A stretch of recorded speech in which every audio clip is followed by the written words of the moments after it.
Welcome to the Podnas with Face, Pat, and Tiz.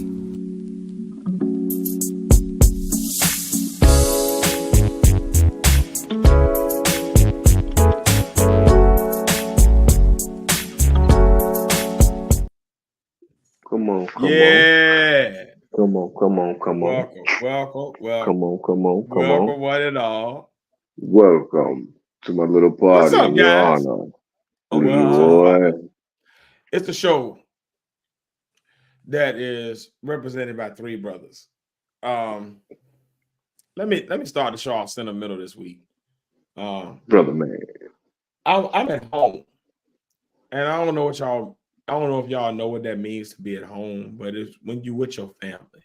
It's when you with your people that's closest to you, that understand you the most, that just you can just be you. You know what I mean? And everybody understands. And it's rare that you get those moments in life, especially as you get older. So what's up, guys? Welcome to the Podnas, a show with three friends separated by distance, connected by brotherhood, having weekly conversations that you can join in. And as always, I am 1/3 of the Podnas. It's your boy Tiz. And I'm along with. This is the other third of the Podnas. This is the Padawan here. I'm rolling up. And I'm along with. Yep. It's Space again. I'm here. In the clear. No beer. I could use it. I got beer and I got liquor and I got I got Sprite and weed and tea. Yeah, I got a whole bunch of shit going on over here. I'm not even going to see it. Tall and all PM. Well, hip hop hooray, motherfuckers. What is going on with you this week, fellas? How you living? How you doing? What's new in your area? What's new in your lives? I got you. All right, so what's new for me? All right, so I've literally been on a globe trying to run here. I went from Savannah on some like lovers retreat to some family shit in Rhode Island. Got with the fam up there, and then I'm now in Virginia with my family here, and it's it's liberating. All right, so y'all know how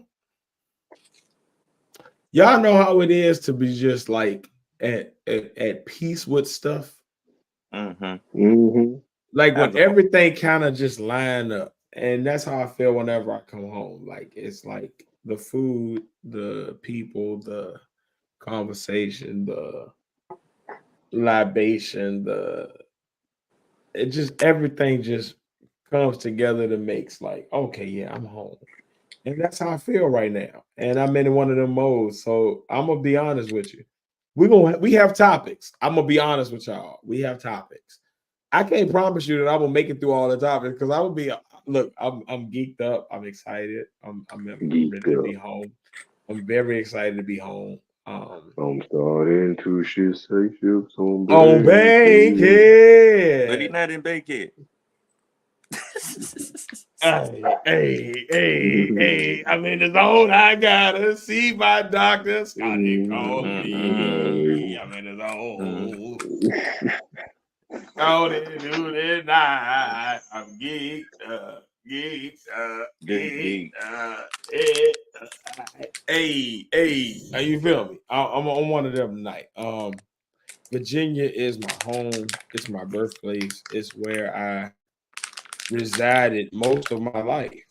So when I come home, it's like as soon as I cross the state line, there's something that just hits me like everything all right. You know what I mean? And Pat, Face, I know y'all can attest to this. Like when you go somewhere else, right? And you be there, but then you cross that line and you like, I'm home. Oh shit, I'm home. Oh man. It's like you can take off the facade, you can stop being like I don't have to be ATL here. I can be me. You know what I'm saying? Y'all know my real name, but like it's a beautiful feeling. Like just oh man, yeah, we back. So like just to be here is great. If y'all would actually give me a second, I'm gonna go get a drink, right? And when I come back, it's gonna be the most magnificent thing. We about to talk this shit this week. I got some questions. We got Padawan with like Padawan about to spark us all with some wild shit. And then Face following up oh, how do I say this in the non-pause way? Face is the last topic of the evening, but it's an amazing topic. Okay. Um, if y'all want to go ahead and talk about y'all week while I go ahead and get this drink, that would be amazing. Y'all can All right. Shit, I had a quiet week. Same shit. Just coming back. How you been, Face? I can't complain. Smoking good, looking good, feeling good, everything good. You know, I'm about Mm-hmm. to pay my car off tomorrow, so that's a Mm, good thing. definitely Then is. I'm gonna try to turn around and sell the same damn car tomorrow after I pay it off. So hopefully that all works out. We get a little bit of profit on that. Mm. True. And then later on that day, try to go buy me a new car. So Oh damn. trying, trying to do this little flip transaction shit going on tomorrow. Gonna be a Yeah. busy day.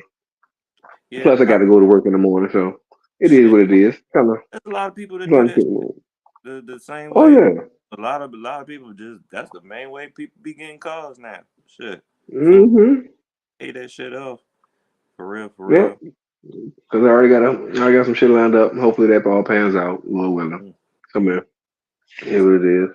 Or somebody can do more with this current vehicle than I can. I don't really want to put no real work into it. You know, become lazy with everything else I got going on and surrounding my life. So I put more effort in those other things, and this car become not a priority. So I can Mm. get it somebody else to become their project car because I bought it as a project car, but their project went nowhere. So instead of Mm-hmm. just wasting time, wasting money, I figure somebody else can do something good with it and get some more enjoyment out of it than I can. And I can get something dependable and sturdy and can do what I need to do for me and mine. And that's about it. True, true, true. What kind of car is it? The Crown Vic, Oh, true, true, true. 92 Crown Vic, Yeah, yeah. all Somebody, original parts. damn, yeah.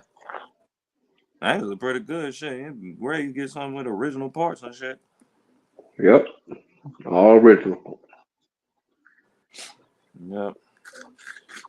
But I ain't do much. I ain't do nothing but go back to my normal routine of working and getting up. Okay, Pretty much, man. okay, And okay.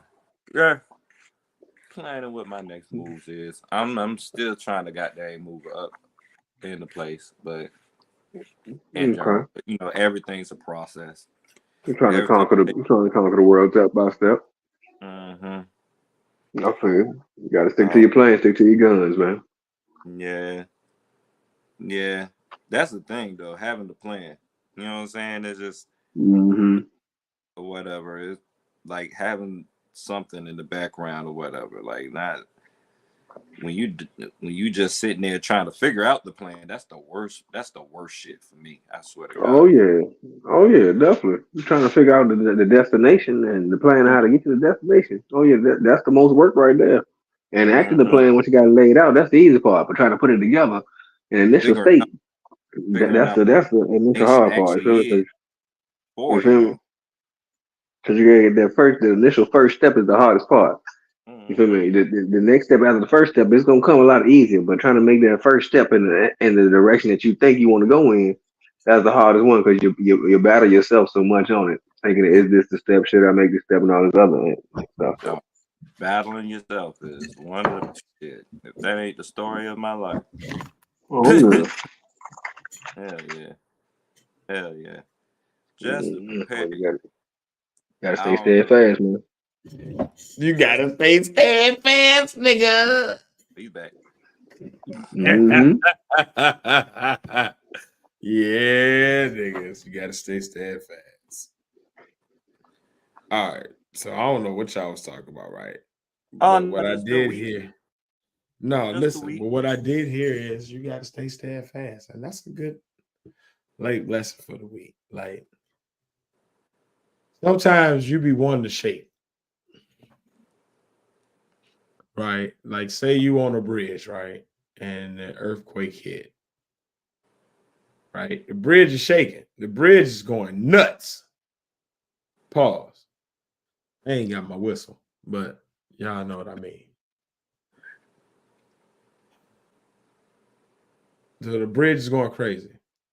All right. But in the midst of that, you gotta stay steadfast. You gotta stay like locked in and like, all right, the car's going crazy. But what do I do right now? What's the best course of action that's gonna allow me survival?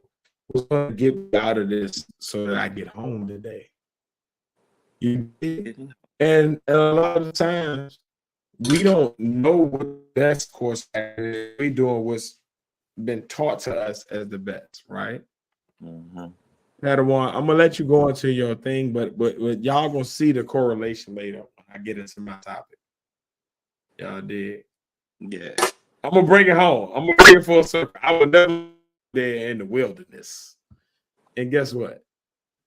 Go ahead. What we got up first?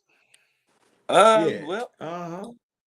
honestly, I figured this subject would be a very entertaining subject, and I because bet it you that always last is, time. and Yeah. I figured Let the face. weirdness begin. You damn right. And we got the link pinned tonight. Yep. We gotta worry about it. We ain't gotta ask nobody if it happened, it happened. Look, this the wrong night to probably fuck with me. I'm gonna be honest with you, last call. It's never a night that's a good night to fuck with him. I No, don't know it's why you even some say nights that. I be on my chill, humble shit. Tonight, Yeah, he was on that. He been on that. He been on that some other shit these past 2 weeks.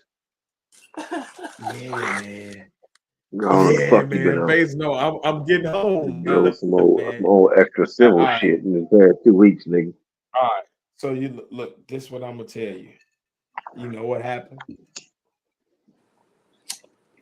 Face, I got on my ATL shit. I got on that Mm, grass wall shit. okay. You understand? I feel you. You from Atlanta, so you know the culture that I got on that shit. No, I'm back. I'm back to Virginia. I feel you. Yeah, I'm back to Virginia. Shit, man, We I feel you. gonna guess what? No matter where this show go tonight, I'm willing to go there.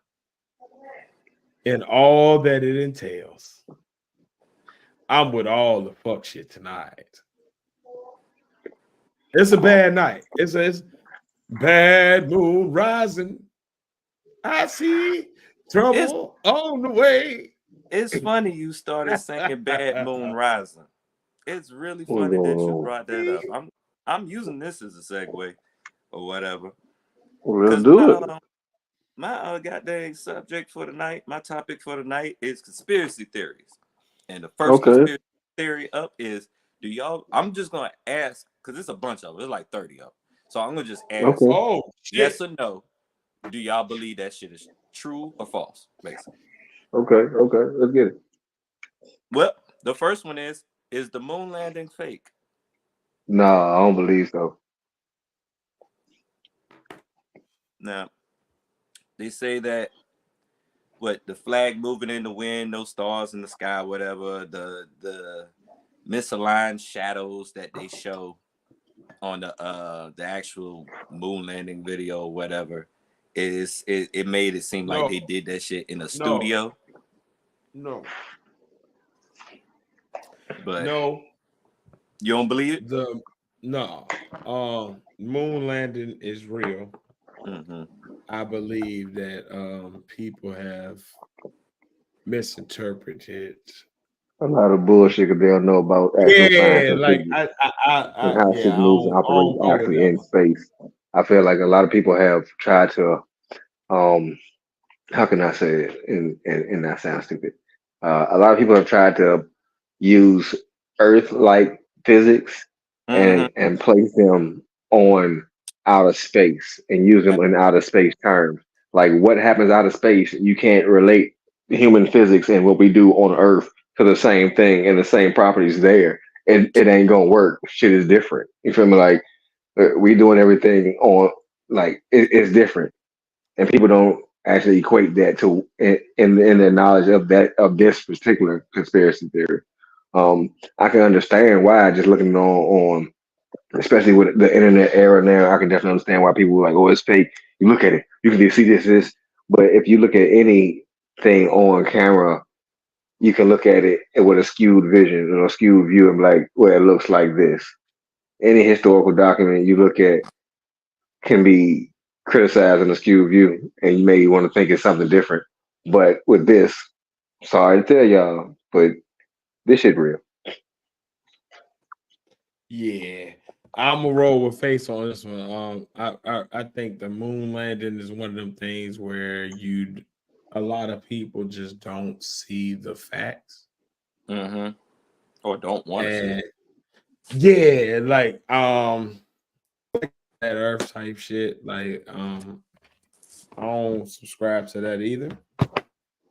So Mm-hmm. yeah, It's a those two things kind of coincide to me, and I feel like nah. But on both accords, it's usually people who don't want to see the truth, so they would rather find some little minuscule detail that's like out of place for them, and then yeah, nah, we ain't going with that. True.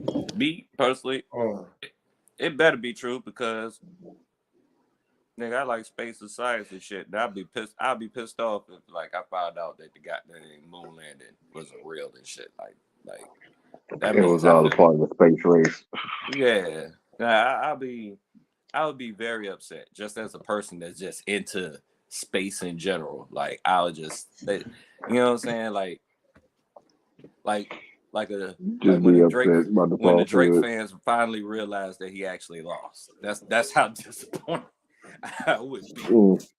You know what I'm saying? Like if that happened, it sounds like my favorite artist. I done found a reference track to one of my favorite songs from one of my favorite artists or whatever, and he ain't actually do it. But all right. So the next conspiracy that they have up is the government killed JFK. Some of I these. believe I believe it's. I don't know if it was the government that killed him, but I believe it's deeper than what is known. I don't Mm-hmm. believe it was just the one shooter. I believe he ended up being the fall guy, or whoever was really behind it. Um, I believe that anything done in broad daylight that is something well planned.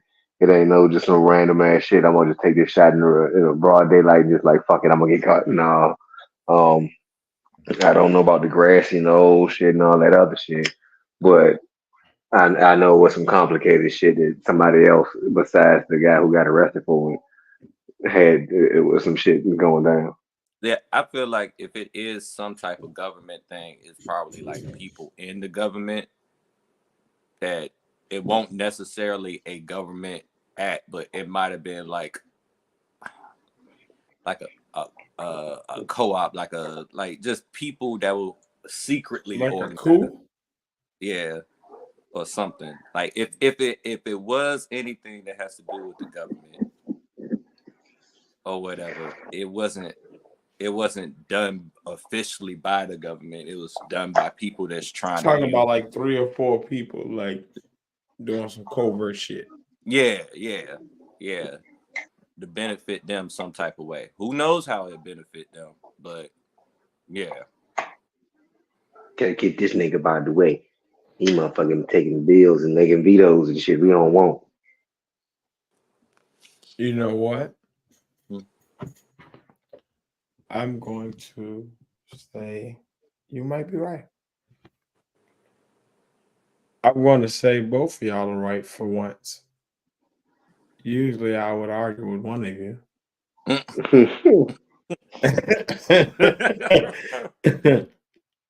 But on this one, I think it's a combination. I think it's it's probably not a government coup, but it is a coup nonetheless. So you got like government officials involved, and I think you probably both right. Cause like nobody regular, like a regular citizen didn't. I can't imagine anything why they would be that against JFK. Yeah. I mean, during the time he was a controversial president. I mean, he was a royal light president, but he was controversial. It's like the controversy didn't. How to say? I feel like the controversy didn't equate to the assassination. You know what I mean?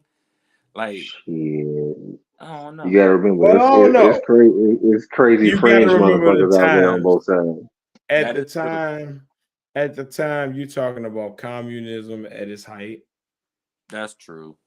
You talking about and I wasn't born at that time, so I don't. Was it the Iran conflict shit? Was it the I Iran feel conflict like shit too? I feel like you got two ways you can go, right? And either way, you're right because we don't have a definitive answer. I feel like either you got a situation where his politics caught up to him. And somebody on one of those sides was like, yeah, we had enough. We'll just get rid of him.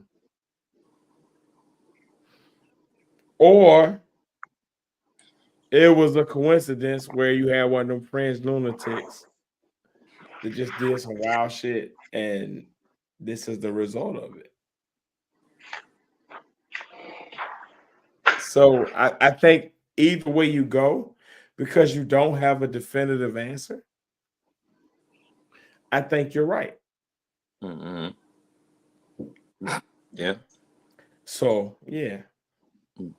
Now they start off slow. It's a slow burn, but they start to get crazier and crazier. So let's get to it, nigga. I don't even believe this next one. They say COVID-19 was engineered by the media, and I felt that shit.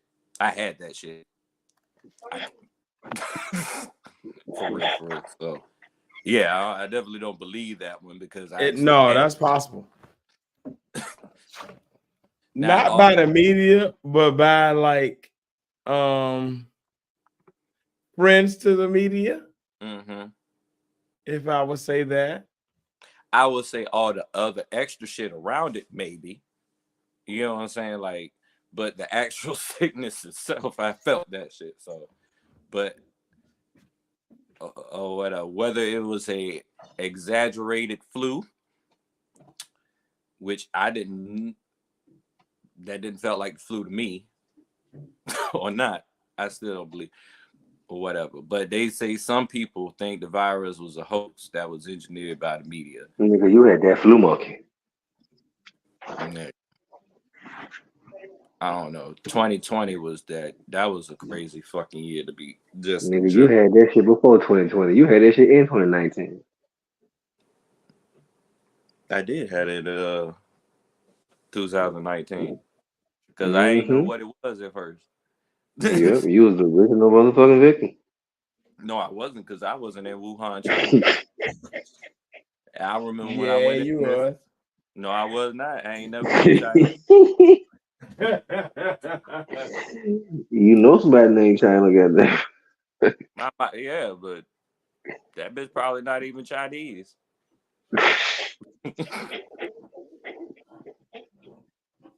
Don't even look. What's the next one?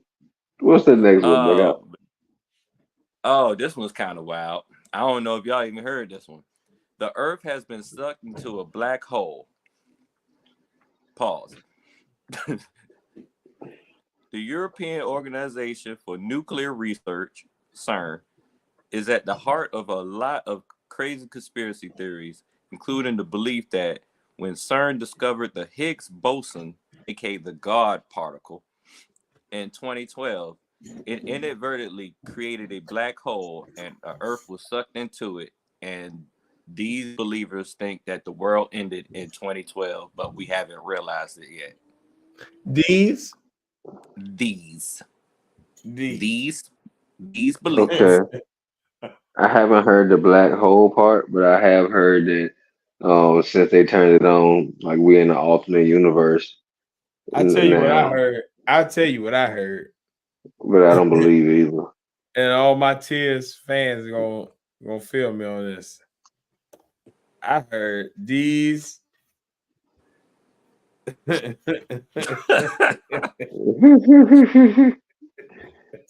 Crazy ass.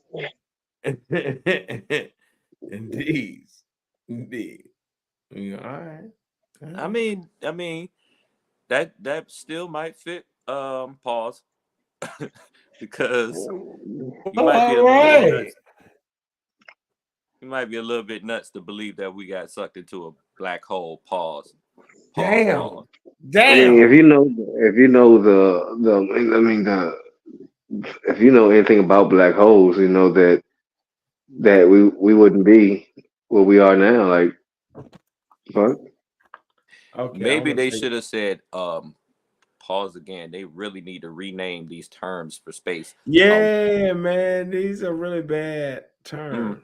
yeah, like wormhole, which is a uh break in time and space. If they said Yeah. that would kind of make sense, but it wouldn't, because we never seen a wormhole before. Pause. Except on television. What's up? Yeah, it gets weirder. Disney created Frozen as a distraction. From what?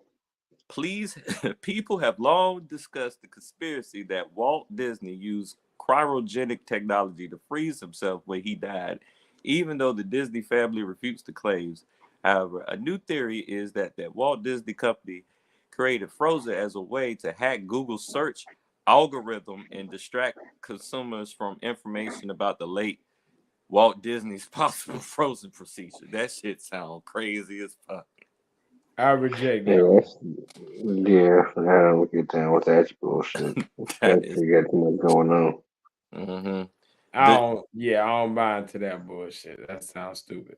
That sounds it just how it just sounds it Now, sounds if he like would have somebody came, doing way now too much for if something that's true. Frozen had some real racist undertones, I'd be like, okay, maybe he did come back.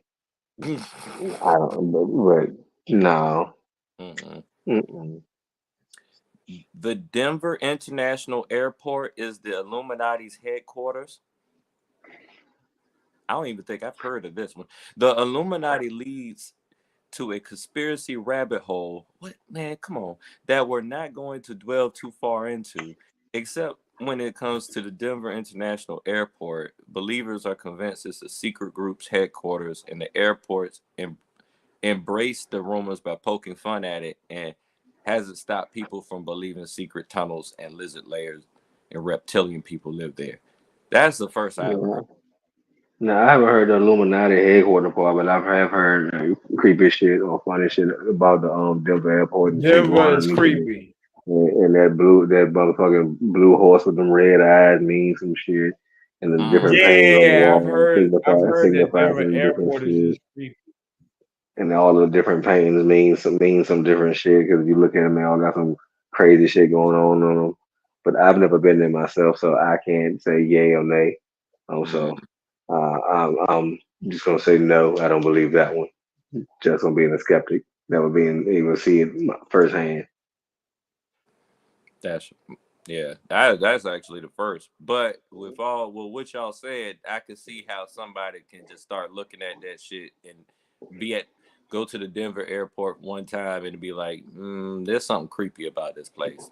And then start Googling shit and then say, oh, the Illuminati is there. Pretty much. But of all Mm, places, Denver,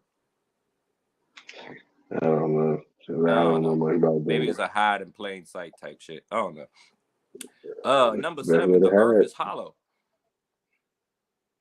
In 2014, scientists released new unknown findings about the Earth's core, and let's just say conspiracy theories took it and ran with it after learning that we don't know much at all about the surface of the Earth or what lies beneath its layers. The hollow Earth theory gained traction, and some believers even think there's an Earth inside of Earth. I've heard of that one. Now, Yeah, I don't know about none of that bullshit, but I do know we don't know shit about Earth. We don't know nothing about what's underneath us. I.e., have y'all ever heard of the Devil's Hole? Pause. I think it's No. over there. Yeah, pause, super pause. But it's like a sinkhole area over. I believe it's somewhere on the Midwest, West Coast. Now originally they thought it was like 900 feet deep. Then motherfuckers started getting lost in there, and now they don't know how far it go down. It's basically endless. Mm, But also it's like water, like it's a body of water in here, and there was an earthquake in Mexico, and it caused a tsunami in the same hole, like 200 kilometers away. Also, it was an earthquake somewhere in Europe, and it caused a tsunami in the same hole over here in America. So they believe there's an underground ocean somewhere connected to this fucking hole. So if we got underground oceans under the ground, you feel me? I don't. mm, Who knows what the fuck can be out there under there? We don't know. The amount of knowledge we think we have is a snippet.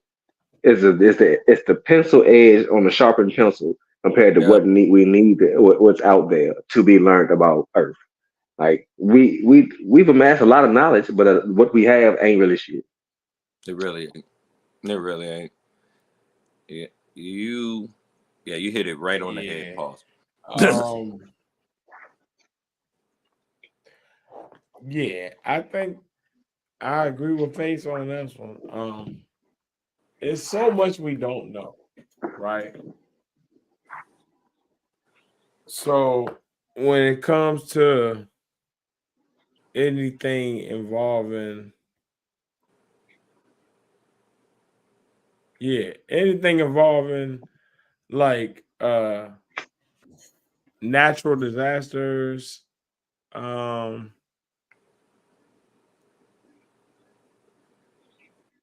certain astral phenomenon, I'm kind of inclined to believe it just because it's so much crazy shit that we just don't know. Hmm. Like we just don't know.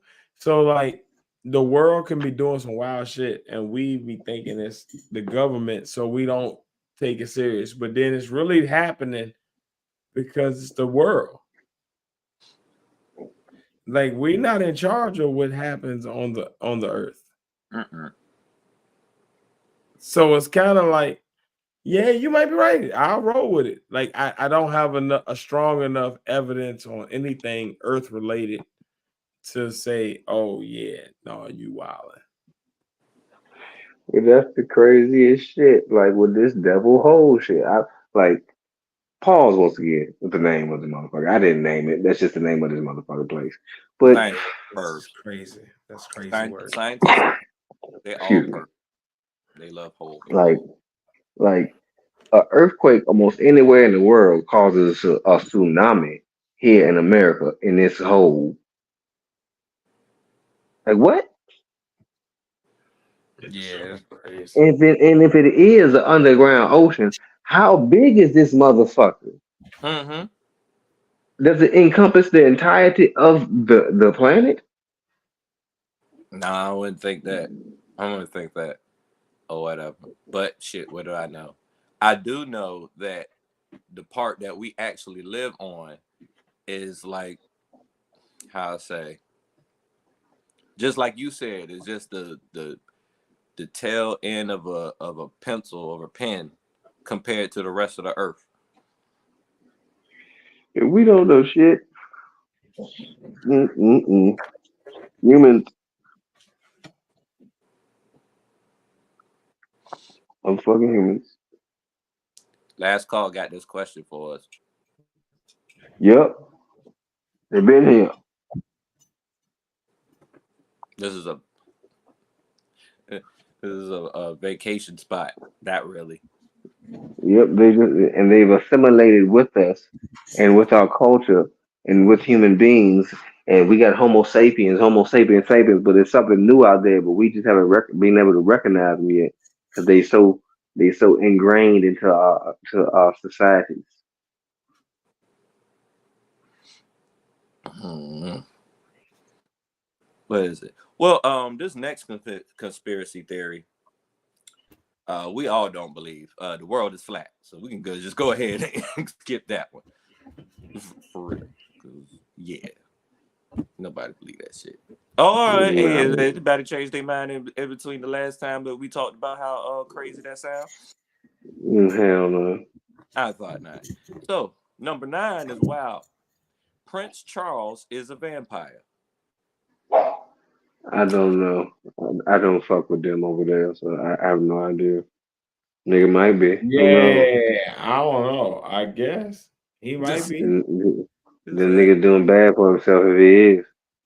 He said the Prince of Wales is related to Vlad the Impaler, the inspiration for Bram Stoker's Dracula, and many royals in Charles' bloodline were known to have the disease. Oh, I'm gonna mess this up. Porphyria, Porphyria,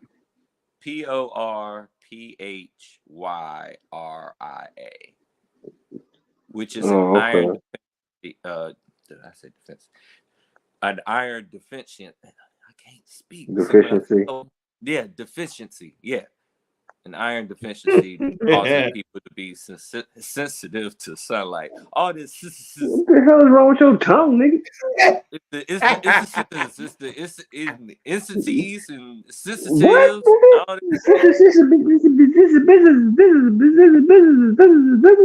that nigga a vampire. Look at him, man. Look at him. He dresses like a vampire. Nigga, old ass fucking vampire. Yeah. If he is, that nigga got to be at least 500.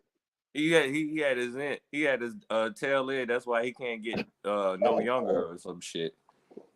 Tail in my ass. That nigga old as fuck. Vampire or he. The funniest thing tonight is when you just was clowning that nigga body. He can get the words out. What a deficiency.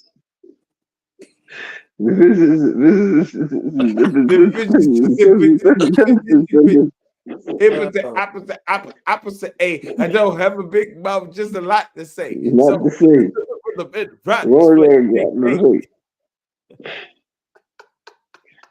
I don't know what the fuck that come from, but I know it. Opposite A.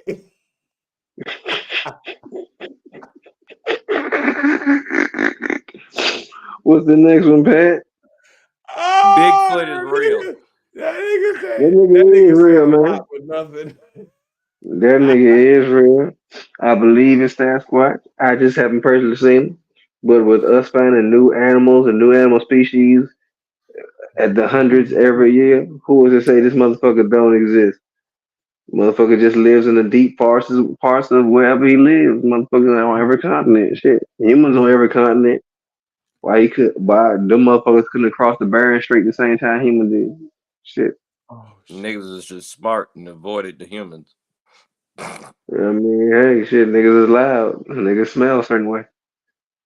And when they encounter motherfuckers, it don't be good. Shit. I mean, I don't believe every story of an encounter, but there's some stories out there that I'm prone to be like, hey, you never know. Shit might be real. I mean, the evidence is out there. I don't be going for all the evidence, but some of the shit just make you think, hey, you never know, it might be real. Once again, I ain't never seen every animal that exists. Once before, motherfuckers thought gorillas was fake. Motherfuckers real as shit, ain't? Yeah, that is true. That really shit. And I hope I don't ever see one in person that's not in a cage. I seen one of them niggas recently. Is this last call as Pootatang? You see Tiz? I'm gonna put last call in. That's fine. Okay, hey, look, man, we got all of these. Hey, look, the chat line is open. This nigga the booty thing. Yes. The tang, motherfucker, the tang. Nap that booty. Write a towel on a tippy towel. That's how the fuck. Are you joking on me Saute. trying to Hey, pronounce look, shit? tippy tie on the running cap. Is he trying? Damn right. Saute. That's what he was. Man, Pootie Tang on this bitch. You hear me? Look. Tippy tie on the running kind. Saute. Shout out to you, my Damien. I'm saying, Saute. Oh, I Shout know. out Pat, motherfucker. All right. Okay. There that works. How you living, last call? Yeah, same shit. I'm laying on the sofa like a fat ass right now. Ate a bowl of pasta and chicken wings. And that's that sounds right. like a great evening. that sounds like you had a great evening. That's how you're supposed to lay. Like as I tell you. Yeah, it was busy. That's about where you're supposed to be. Yeah, it was busy, but it ended right, you know. So just trying to get a proper sleep tonight and just chilling. So pasta and chicken wings is the beginning of a great evening. No matter wings where was it the goes, you're gonna leftovers. feel good. Wings were the leftovers, and I put with the pasta because I was just like, I just need more. Damn right. Sounds like a great evening to me. All you got left is the sleep. Yes. And then you got an old man's best evening ever. Like you got good food. You done hung I don't have out, to wake up now, tomorrow. Okay, that's about wraps this up. Yeah, man. So that's where I'm at, man. That's where I'm at. I'm gonna tell you, people underestimate an old man's evening. It's a good time. It's really a good time. I know people like be avoiding it and they be like, oh, I'm 40, I'm going on 50, something's bad gonna happen, blah, blah. But if you ever seen Rodney that comes on here, he's known as a man, what is it, a man of a different age or something like that. Brother of a certain age. Yes. Yeah. We call him the Rodner because he the fifth partner. Like the way he moved, like that's it. I'm on my own time. I done had a hard day's of work. I'm gonna just relax right here. Yeah. And I feel like that's underrated. Yeah. People often move past that stage to like just I'm gonna work. I feel you. I'm not mad at you. Hustle on. Hustle hard. I was a happy hour fool for a few years, man. Bruh. I never stayed home. I did happy hour. Happy hour would leak into the night on a work day. I tell you, there's a power in sitting still. Yeah. There's a peace, right? So like, all right. So the way I look at emotions, right? And this is something that I've learned over the years, but this is like my current standing on emotion. You have happiness and sadness and joy and pain and suffering and triumph and all of these emotions that's in between all of those, right? But at the end of the day, you got peace and chaos. Am I operating in peace? So when I feel these emotions, I'm able to peacefully go about these emotions, process them, and actually enjoy them. Or am I operating in chaos where when I feel these emotions, I can't process them right, so none of them feel great, right? And I'm at a place of I'm at peace. Yeah. That's good. So man. like the emotions don't really matter so much. Like those gonna come and go. I'm gonna feel happy today. I'm gonna feel happy 5 minutes from now, right? And then there's gonna be something that annoys me, and I'm gonna feel angry. And then I'm gonna feel triumphant because I overcame it. I'm gonna feel something else, and then I'm gonna feel something else, and I'm gonna feel something else, and I'm gonna think about my grandma, and I'm gonna feel sad, and I'm gonna feel all these emotions, right? But how I process them, how I deal with them, how I exist in those emotions is peace or chaos, right? So like that's where we at. And I feel like we're at a place of peace as partners, right? Like where there's things happening. Big things, little things, small things. Paul, okay, hold on. That sounded crazy. I'm sorry. Mm-hmm. Oh shit. By the way, you guys are Think doing about a it. whole lot of pausing tonight, man. Oh I ain't the man, what scientist. the fuck did I just say? Okay, I'm Whole sorry. lot. My bad. Mm-hmm. Yeah, my I bad. won't I'm mention sorry. it. I apologize. Pause. All right. Look, before I proceed, I know I'm gonna say some pause worthy shit. I just feel like it's gonna happen, and I'm not gonna be able to necessarily stop it before it happens because it's gonna make I sense love you in guys. the It's coming out. context of the conversation. So before I go any further, I pause love this you, whole man. conversation. My bad. I know. Trust me, I know. As the pause master, as the current whistleblower, damn, that sounded. God damn. Never mind. I love you guys, I'm not man. that. I'm not that. I don't mean that in the way that. Oh shit. Julian Assange. Okay.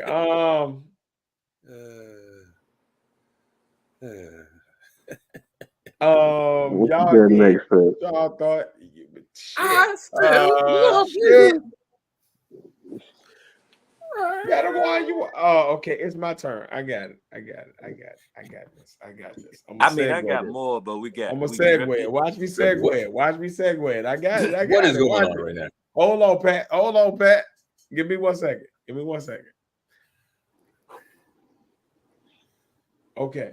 So, as a brotherhood of guys who understand each other from a hilarious context, from a context of jokes, from a context of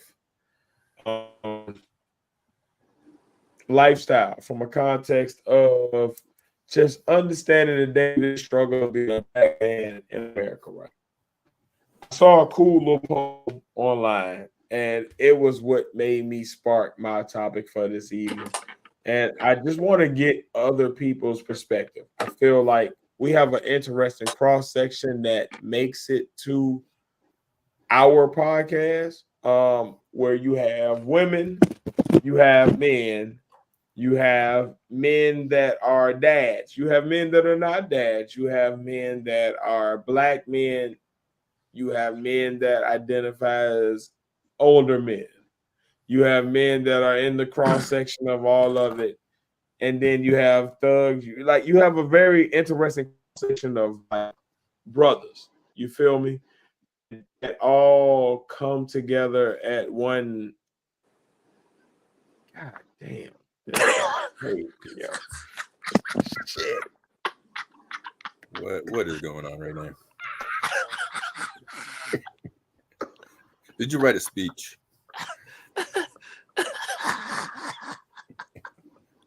I'm trying to hang in here. Listen. Oh shit. What I'm rooting for you here, man. Damn. Like, come on, Diz, you can do it. I'm trying to get through it, bro. Pause.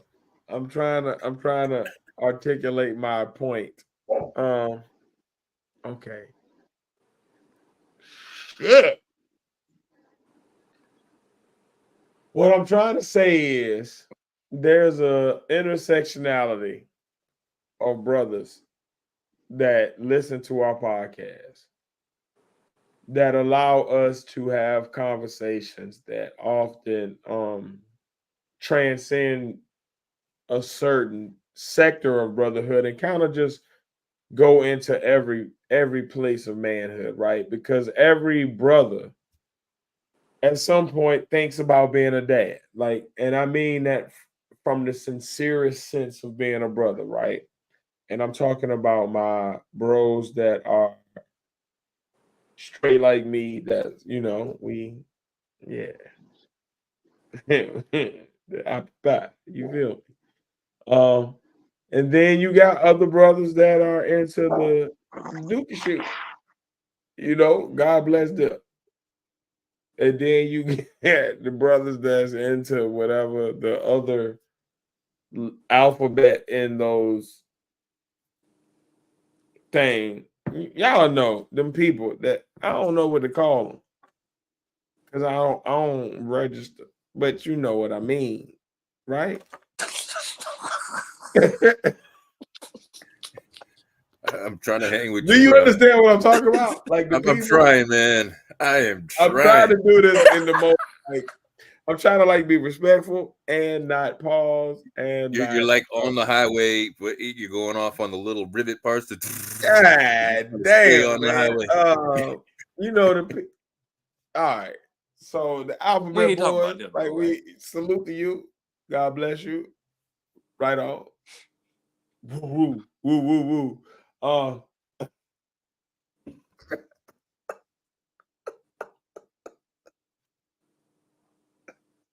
right, here we go. So this is the question, right? I'm gonna just ask the question. Okay, I got you. So the question was, right, when you talking about dads, we talking about being a father. Now, again, the reason I'm trying to include everybody is because being a father it's a role. It's not necessarily a gender, if that makes sense to me. Anybody else understand what I'm saying? No, I understand. Okay, right on. So when I say that, I'm trying to make sure I include everybody because I don't want it to be like I'm talking about just this sect of people. I'm talking about anybody who is raising a child and they're a male and identify as such. I don't know what all of the terms for you people are, but that's what I mean. Okay, I'm done with explaining myself. All right, so um, so it was like real dads only. What do you think is the most crucial aspect of being a great father? So like when you talk about being a dad, like what's the thing? What's the thing, right? And they gave 4 options, but if you had an option that you picked as like what you saw as the most crucial aspect, then that's fine to bring that up. I'm just gonna read the question. So what do you think is the most crucial aspect of being a great father? You had being a great provider, being a role model, being emotionally supportive, or spending quality time.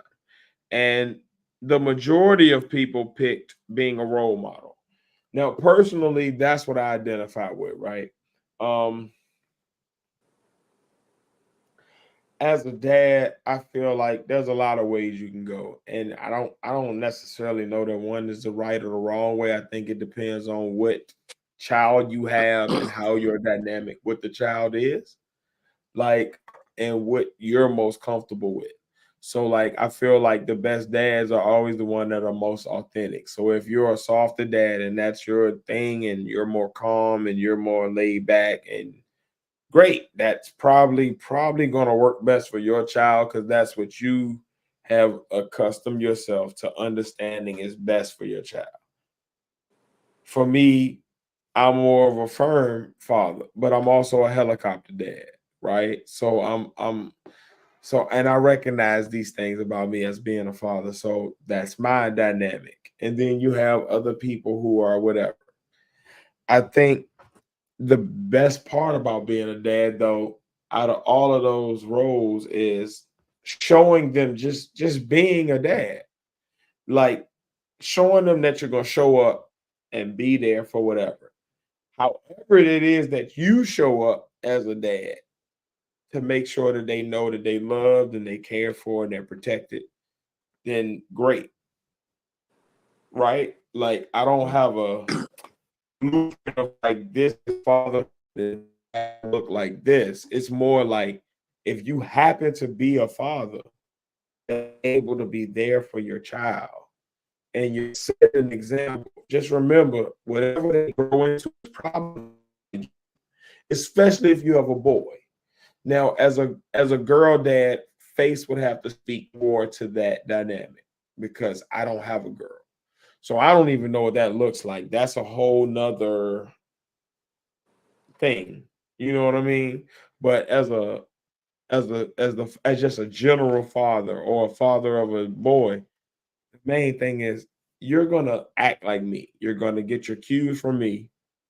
So if I was to have you come to my door and I had a girl, how would I want you to act?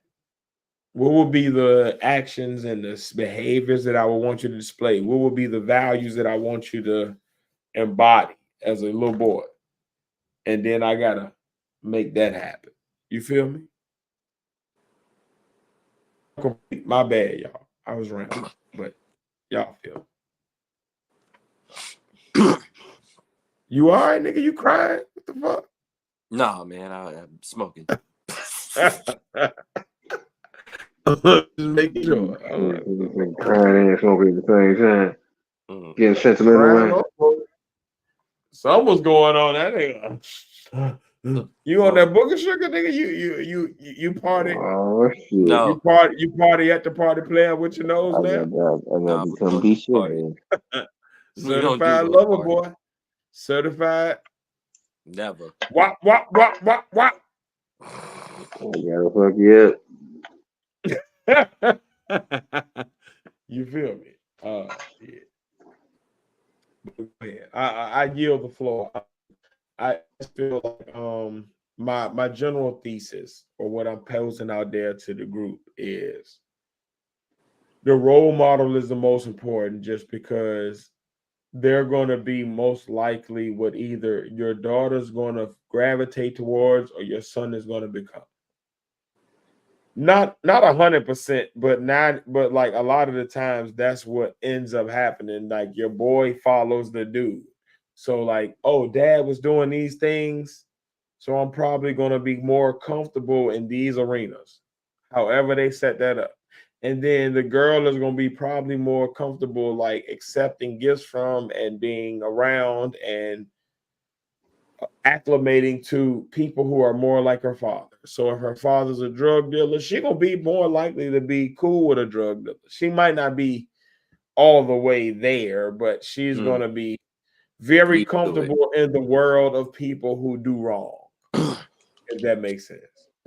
And then if you have a more pristine upbringing and the dad is more into like I'm more into doing the right thing, I'm chilling side of the law, you probably gonna have kids that more likely follow that. Depending on and then that's not 100% because that's dependent on like how the discipline structure was. If I'm overbearing and I'm one of those things, then I'm probably gonna go to the extreme other just to get away from what was overbearing to me as a kid. You know what I mean? So you get those PKs and those other kids that are like the children of people who are in authority, and they tend to act opposite to what would be expected of those children. What was the other aspects? All right, so the 4 choices they gave was these, but if you see something else that's like, if I'm a dad, this is what I feel is most crucial, then cool. But the question was, real dads only, what do you think is the most crucial aspect of being a great father? And the choices were A, being a provider, B, being a role model, C, being emotionally supportive, or D, spending quality time. Now, there may be other aspects that may speak more to what you would consider. This is more what I would say is like this makes sense for fatherhood to me, and that's why I like opened it up because I realized like 4 choices is like very limiting as a father because there's so many roles that a dad can encompass for a child, right? Because you have other people that's involved in the child's life. And it really depends on what the child may go through. If I'm a child that has grandma, mama, daughter, sister, uncle, cousin, brother, whatever, like dad's influence may be more of a small influence. It's still pivotal, but it may be. I don't need you to be all of these roles. I may need you just to be this because I have all of these other roles fulfilled by these other people. But if I come from a small family where it's like me, dad, and mom, then shit, dad might be the most important shit to me. Like that may be everything. Like, cause I see myself in him because I'm a dude and he's the first dude that I see. So I don't know no better. Well, what you do? Oh, you go to okay. And then you okay. And when you pick up the sandwich, like, okay. And then you grab the hammer like this, okay. And then you oh, when this get broke, you go over here and you look at this for the answer. Okay, got it. Like, you know what I mean? Like, it just, I think it depends on what your background is. Yep, I think it kind of feel like being a role. Now I might be out of line because I don't have children yet, but No, speak on it. I feel like being a role model kind of encompasses the other three. Like if you put being a provider, being emotionally supportive, and spending quality time, because you gotta have the time so they can see you be the role model.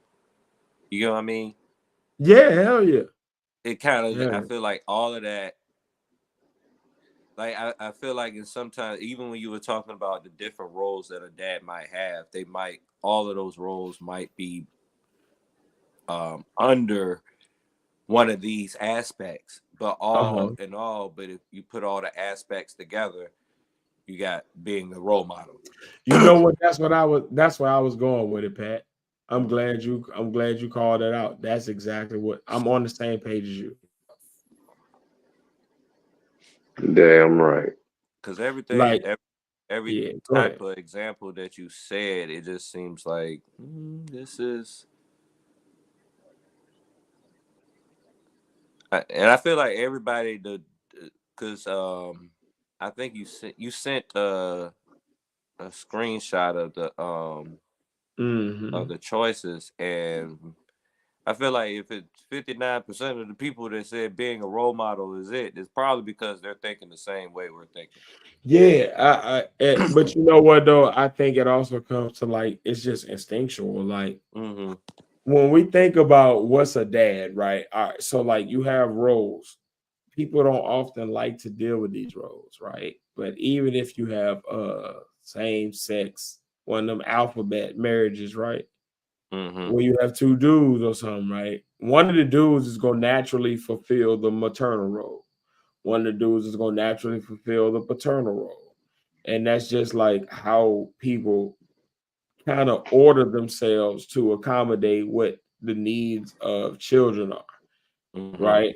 So like even when you look at the show Full House where you got what is it, three best friends? Great, cool. But they all jump in to either fulfill the middle or the maternal or paternal role of what needs to happen in the house. Naturally. It's not like they're trying to do something crazy, but they just in their personality fill out them roles. And I think that that's what happens in society. Like there's a survival instinct because we're mammals, right? So when you look at mammal groups, mammals often go into a structure of a household where either the paternal role or the maternal role is fulfilled by some entity. And whether that's the same animal, it can be a different animal. Sometimes you have them weird situations where it's like a dog is raising a lion or something like that. But it's natural for these roles to be fulfilled, right? So when you look at mammals and you look at humans, if we're mammals, then we're going to fulfill them roles. So naturally, I think that the best role for a man to follow, usually what happens in nature is a woman makes the home, right? A woman is what allows animal to feel safe.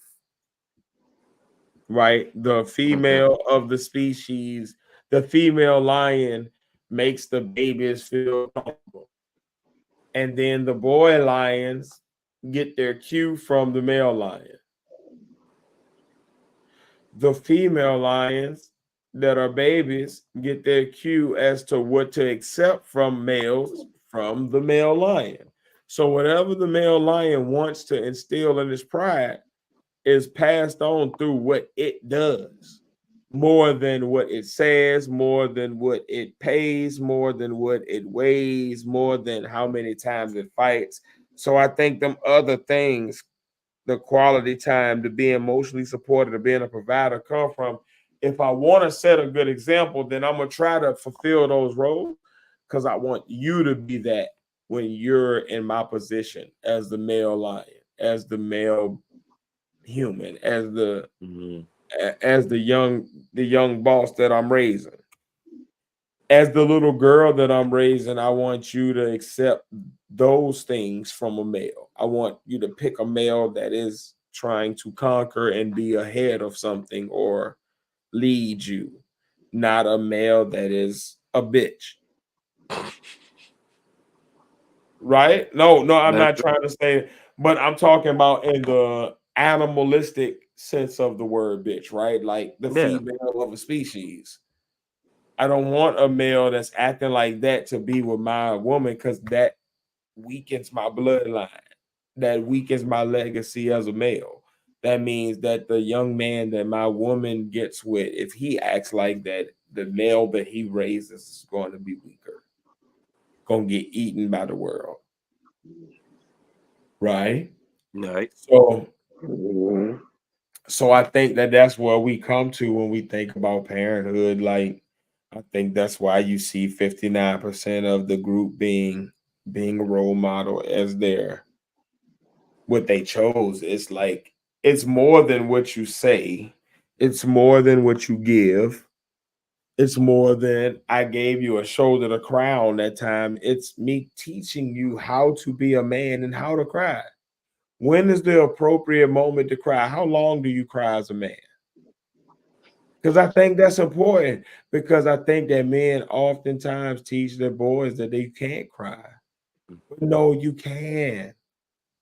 You have to cry, right? But you can't sit in it all day. You got to cry and then wash that shit off and lead that into the energy that takes you to solving the problem or propelling you forward into the innovation that gets you out of where you are. You feel me? Like you can't sit there in the cry, but you gotta cry. There's moments as a man where you have to deal with these emotions, but we got to teach our babies that, and they don't listen to us because the word is fleeting. The word is like an emotion. It's the happiness, the joy, the sadness, all that great, all them cool things, that we feel and we say. But what's the consistent? It's the chaos or the peace. It's the peace that gives you discipline, right? Because if you're comfortable in who you are, you're going to keep doing the same things that work and you're going to keep eliminating the things that don't because you're at peace and you want to keep that equilibrium.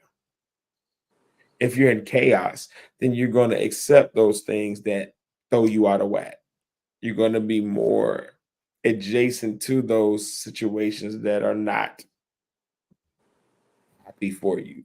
They're not making you feel like I can succeed. Right. So I think even in how we accept not failure and defeat, but more of who we become as people. Right. Like who we accept, with the situations we're willing to accept as men. Right. That stems and that forms and that grows the foundation of what we end up being as dads to our little ones. Because if I'm raised to be a bitch, I'm gonna be a bitch as a dad. And I'm gonna show my kids that it's okay to let mama walk all over them. It's okay to let the world say whatever. It's okay to just get your ass whooped by whatever, and that's gonna be me. If I'm an overly aggressive person, I'm gonna show my kid that it's okay to bully people and beat up people and fuck people up for no reason and do wild shit.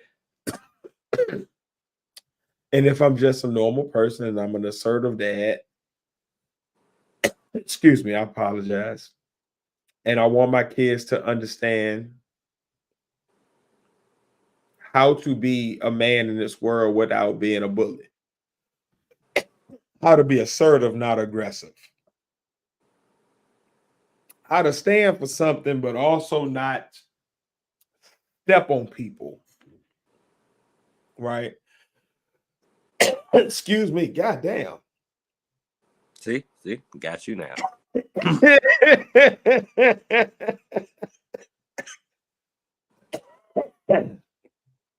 gonna get it out. Devil, you can't fight this word. Your boy preacher. Amen. Okay. So what I was saying is, as role models, we got to make sure that the word that we're saying and the things that we're doing and the values that we're standing on are representative of what's going to make a great leader of a family. Because if your child ends up gay, he still got to be a great man. Watch that.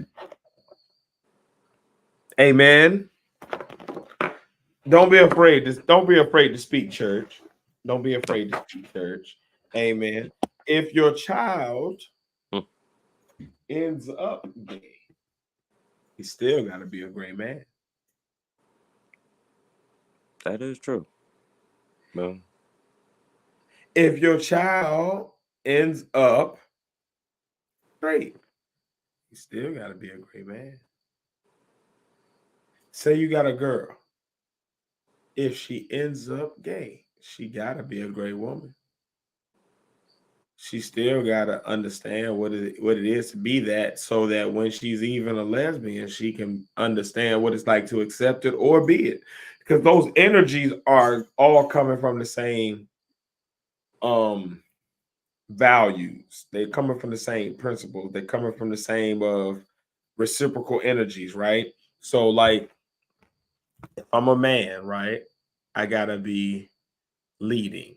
I gotta be willing to take charge and accept responsibility and accountability for those things that go wrong and right in my family. I gotta be willing to set the agenda. You understand? And I got to be willing to accept feedback from the people that I'm leading so that I can continue to be a better leader. So if I'm not leading great, hey, these are the things that I need to work on. Well, let me make sure I implement something to get me better at those things. And that's a masculine energy. That's a dad energy. That's a husband energy, right? But what if you're the woman in a lesbian relationship and you are the masculine energy in your relationship? You still got to implement those things. Those principles, them values of an energy, those are values of a set system that's in place for our species to interact with each other at the optimal efficiency. So, like, regardless of what your letter is, you still gotta do that, right? So when you talk about masculine and feminine, like it's like dad and mom, it's like, as a dad, I gotta be the thing that I would want the masculine energy and the leader of my family to be. I'm choosing to be the father of my family. If that makes sense to y'all. Let me sorry. Go ahead. Take it. No. Yeah, I don't mind to cut off. All right, before I get too lost in it, because I'm already getting tired. Just my bad. Not of you, just because of the day that I had. So a couple things. One of the traits that you're saying, like what's needed and whatnot, one of the words that come to mind is just like active. You got to activate, right? It just because, after 9 months or so and you're a father doesn't mean all your fatherly instincts kick in and the thing that you should be doing, so on and so forth. I think one of the things that, you know, when you have a kid, it has to do with your personality already. If you're the type of person that's considerate, you know, and you foster relationships, you know, starting with your woman, since we're all dudes and everything here, and you're a considerate dude that way, like, oh, you're working tonight, let me make dinner, or, you know, all this sort of stuff. You fill in the spaces or the blanks wherever it's needed, sort of deal, you know, is how you most likely are going to run the relationship you have with your son or your daughter, right? When you activate, you got to be there. You got to be there for games and stuff. Now, I've worked in education for a while, right? Worked in many a ghetto and many other schools all over the place, all over a couple different states. One of the things I noticed with our kids, one of the places where I go jogging, anytime of the weekend, I could most likely find a father drilling, you know, going through football drills with the kid and stuff like that. When I, in the middle of the week, when I go to do a couple classes and whatnot, I sometimes my schedule almost gets flooded with Chinese parents for tutoring. I get to know the cultures very well. I know that in the Chinese culture, parents don't leave a space for their kids to do anything. Monday's filled up. Saturday, you're doing work, violin, swimming, tennis, badminton. Sunday, you're doing something. You're going to figure some shit out, but you're going to be learning constantly. You're going to be too busy. You're going to be too busy to be in some shit. Yeah. I don't see, and not saying there isn't, you know, I'm not playing that game where it's like black people don't do this, white people do this.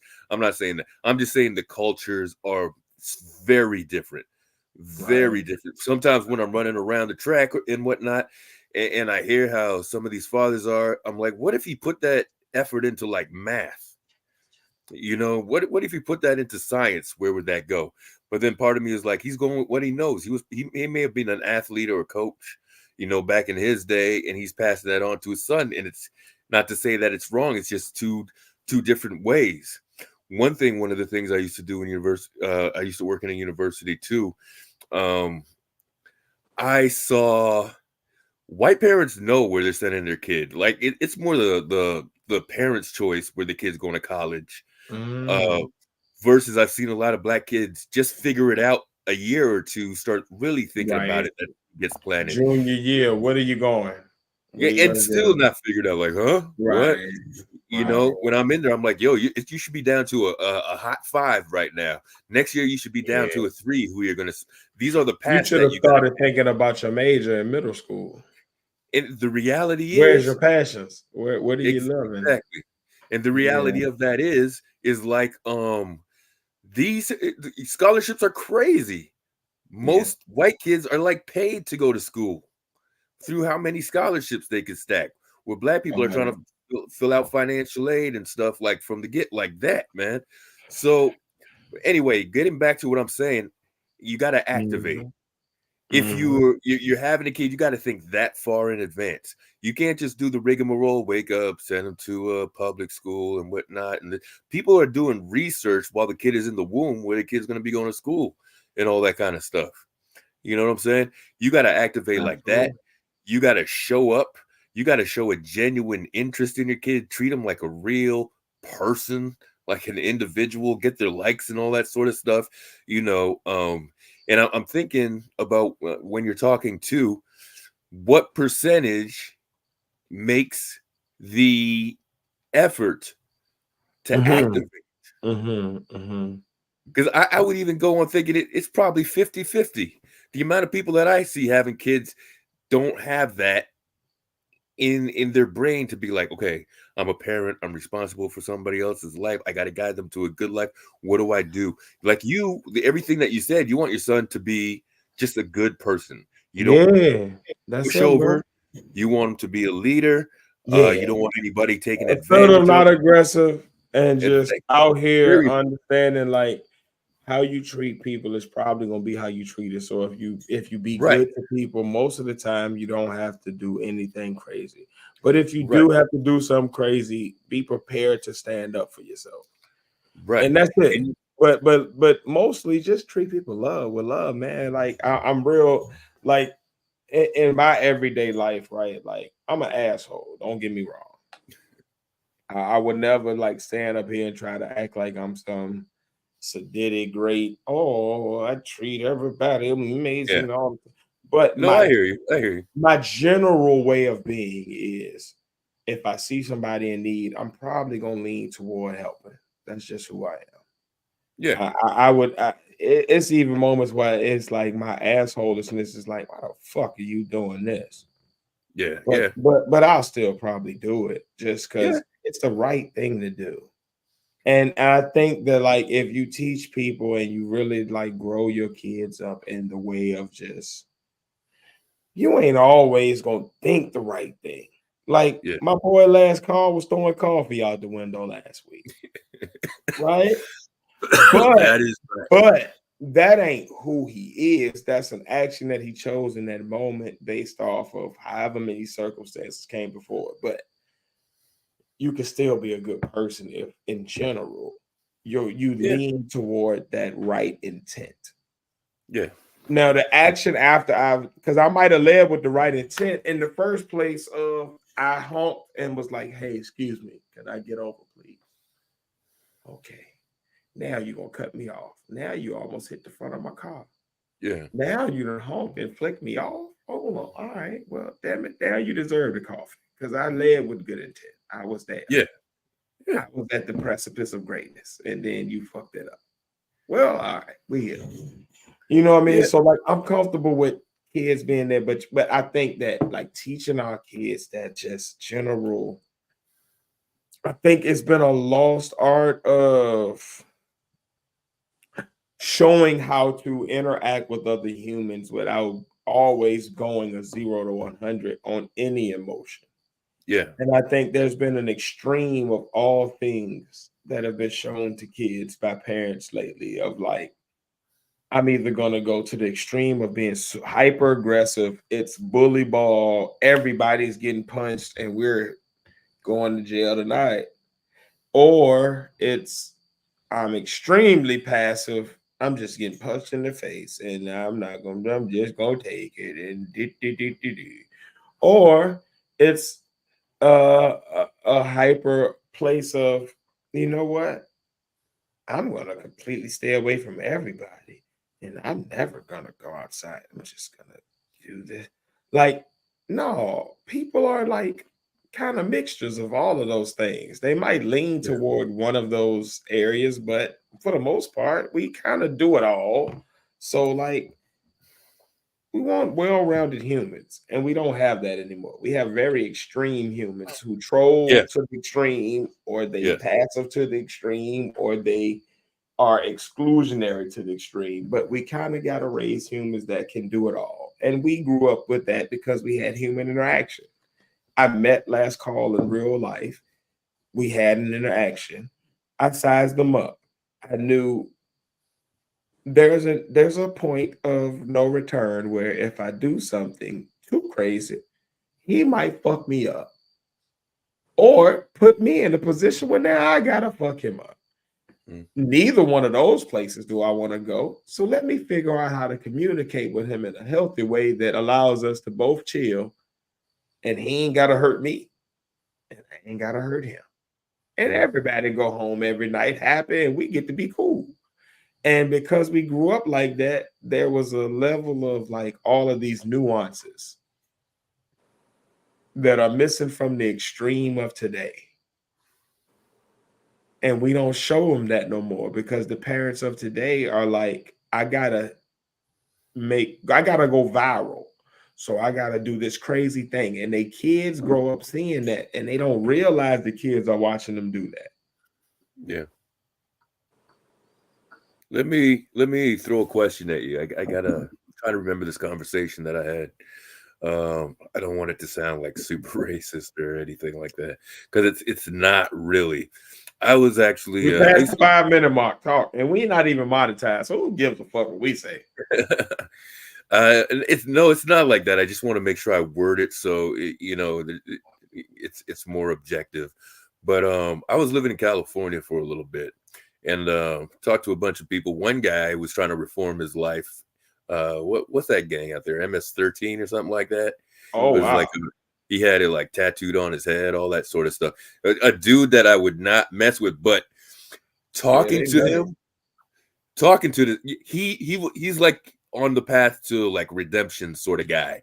So everything that he did was like extra nice, extra enthusiastic. I'm not threatening kind of guy, even with right, this. So, it was that conversation. Like after like talking to him after a few words, I was like, oh, okay, like he's trying to be this guy. Cool. right. But on the offset, like he had the tats all on his face, the back of his neck, the 100. M13 on the back of his head, like all that sort of stuff. Yeah, And he that's ended up crazy. being like, oh, heck, shit. Hang on for one sec, man. Hold up. No, you gravy, bro.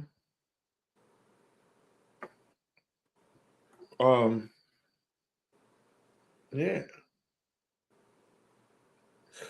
Off the cuff of that though, like when you get No, sorry.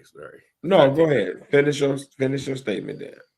Yeah, so we're talking about kids. It's the same conversation and stuff, and he's, talking about his past and all that kind of stuff.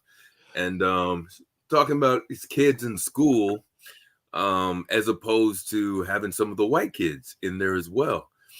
And we shared Right, something as right. kind of like being minorities, like you teach your kid, right and wrong and all that stuff. And here's another part. I don't know if it's too wrong to start implementing in your kid, like you don't want to outright say it, but you don't want to be like, well, you can't do that because you're black. You don't want to, kind of like what I think of social media. All these guys doing pranks. I'm like, you can't do a prank like that because you're black. It's just going to go different for you, sort of deal. So you got to have a Right. certain sort of thing. And he says to me, I can't remember verbatim, but his point of what he was saying to me was white people and white kids don't seem to have that filter. They don't Correct. have to be told, they don't have that filter. But then Correct. he extends that even more, and he says, do you think that's the cause of why it looks like white people succeed like that? Because white kids are not told no, and they're able to explore more avenues and push things further if they don't get that restraint for any reason. And I was So just, yeah, go ahead. wow. Yeah. All right. So I definitely want to open the floor up to Face as a father and Pat as a future father, or just a person who sees parenthood from an outside perspective and has a different perspective. But I definitely think there's a credence to what he's saying in that. I think that there's a oh man, as a raising a black child or a child that's a minority in America, especially. And I can only speak for Americans, but there's a ceiling to what you have to allow them to hit, because you have to be honest with them of like the realism of like there's these things that's going to happen that's going to be really unique to you, and you're going to feel like it's wrong, but it's kind of just how America works, sadly. You don't want it to work like that, and you wish every generation that it would stop, but it's just certain things that's like, if you run into a police, you can't do what you saw your white friend do. You're gonna get shot at. I hate to say it like that, but that's what's gonna happen.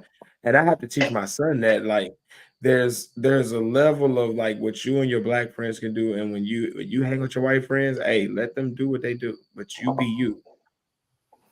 Is this Because I need inadvertently you to make it home. And it's sad, it's pitiful, because it does do what you're saying and put a glass ceiling of sorts? yeah, Right. it's a ceiling that you putting on your kids as children that they shouldn't have on them, but it is a real conversation that you have to have, because if you don't, you lose your baby. Like I can't lose my son because he doesn't realize that he's not like they not like us. Like there's so many levels to that conversation, right? But when I say that, like there's people in the world that have privilege that I just don't have. I want to, and I can be a millionaire tomorrow, right? A billionaire tomorrow, and give my son that, and he still won't have that privilege. He won't. He will go out into the world in a Bugatti and get shot at the same way a young man would do in a Lincoln or a Caprice. Yeah. You feel me? Like it's not a monetary thing. So it's nothing that you can elevate your children from as a black person or a Latino person or whatever the minority is that suffers from oppression from their current state of being. Like there's not a monetary value on that. It's just because you are this, until these people who think like this get out of power, you're just there. Yeah. Fast forward that all the way to man, that's even heavy. what you're saying, assertive to aggressive. Now fast forward those kids into a boardroom, a meeting. If Yep. we're one will speak freely, Yeah. and one can't be as assertive to have their voice in a meeting like that to stand their ground or prove their point. I They forgot. won't have No, not necessarily. I Not forgot. necessarily. Go Because face. so it all comes with teaching your children how and when and where to use that ability and use those emotions. Um, if you just blindly tell your kids no, you can't do this, or no, you can't do this, without actually having a conversation with them and actually being that next step of a parent, sure, you are limited in. But if you go that extra mile as a parent and explain to them why, you give them the ability and you give the room for thought. Then you give them the ability to have the idea and to have the okay. I planted the seed in their head to have the thought around their situation. I've explained to them how to react in the situation. Now, when they're in a situation, they know how they've been advised to act, but they also know how to think about the situation going forward. So I'm not limiting them in the situation of a boardroom because they know when to get aggressive and when not to get aggressive. You feel me? Yeah. 100. Yeah, definitely feel what you're saying there. I definitely My think thing there's is, a cue to it, but I do I think the nuance, right? There's I can teach you everything, right? And I think to what last caller speaking to what the young man that he was speaking to was kind of alluding to is I can teach you everything. I can make you the greatest young man you can be, right? And I can give you all opportunities and I can instill in you all the wisdom I can. But when you get out into the world, if the world treats you a certain way, there's certain things that no matter what I prepare you for, if I don't prepare you for these things, you're fucked. Because if I teach you, if I never teach you about the glass ceiling that's there, right? You will enter into the world cocky and headstrong because you grow up entitled. You grow up like you got to understand the world we have grown our babies into. Most of us that we're talking to, our demographic, are young men and young women that have elevated their status of their children to past where they were when they were kids, right? So like your son, your daughter, your son, like they're not gonna grow up in the same place me and you grew up in, right? Like they have a better chance. Like I'm gonna be able to pay for you to go to the things that my mom wasn't able to make me able to go to. Right? I had the talent, I had the skill, I had the will, but so because of that, we're gonna raise kids that come from a certain perspective that's very different from ours of understanding our place in the world and knowing that like I'm gonna work my ass off, but I gotta work 10 times as hard. Our kids don't feel that yet until they get to the grown-up stage. And now they're faced with the first racist cop that's yeah, whatever. I don't give a fuck about who your daddy is. License and registration, and now I'm gonna put a gun on you just to make you feel more pressure. I don't really have a reason to do it, but I just feel scared tonight. Or I'm going for this job and I know I've been working busting my ass. My mama and my daddy taught me when I work my ass off, I'm gonna get the rewards from this shit. I had my mama and my daddy. Let's start there. But still, when I get to go apply for this job, this other person gets it, and I don't know why. I can't figure out. This don't make sense to me. So it's like you have the option of never teaching that glass ceiling, or you gotta teach it. And for me, I'm gonna teach it every time because I feel like at least now you know what you gotta bust through. You gotta pause. Damn. Gotta bust through that thing, huh? No, not like that. No, no Cosby. Bust through that. You gotta No bust through Diddy. that ceiling. No Diddy. Shit, no Diddy. But the glass ceiling, Flag. you gotta Walk through it. allow your talents to propel you to the next level past the glass ceiling. You don't There have you to go. stay at that level, is what I'm saying. Like there's if you don't know it's there, you don't know what you're facing, right? So, like, I would rather know what I'm facing. I'd rather know what the enemy is so I know how to strategically gather my defenses, gather my offenses, and come out there. And now I'm ready to box, right? Right. I know, okay, he gonna keep throwing that left hand, so my right hand gotta stay here. I can't, even when I come with my straight right? I gotta get it back because he's coming with the left hook. I know that. So I gotta have the protection there. I gotta know that if I'm going shoulder roll, cool, that's gravy. But when I do shoulder roll, I gotta close up against that straight right. Because he gonna come with that. So I either gotta get that arm up or I gotta get that shoulder across and roll with that straight right every time. And I know it's coming, right? But if I don't have no scouting report, if I don't know what's coming, if I don't know, and I'm just la di da di da, life is great, then I'm getting punched with shit, and I'm like, what the fuck is happening? That right there.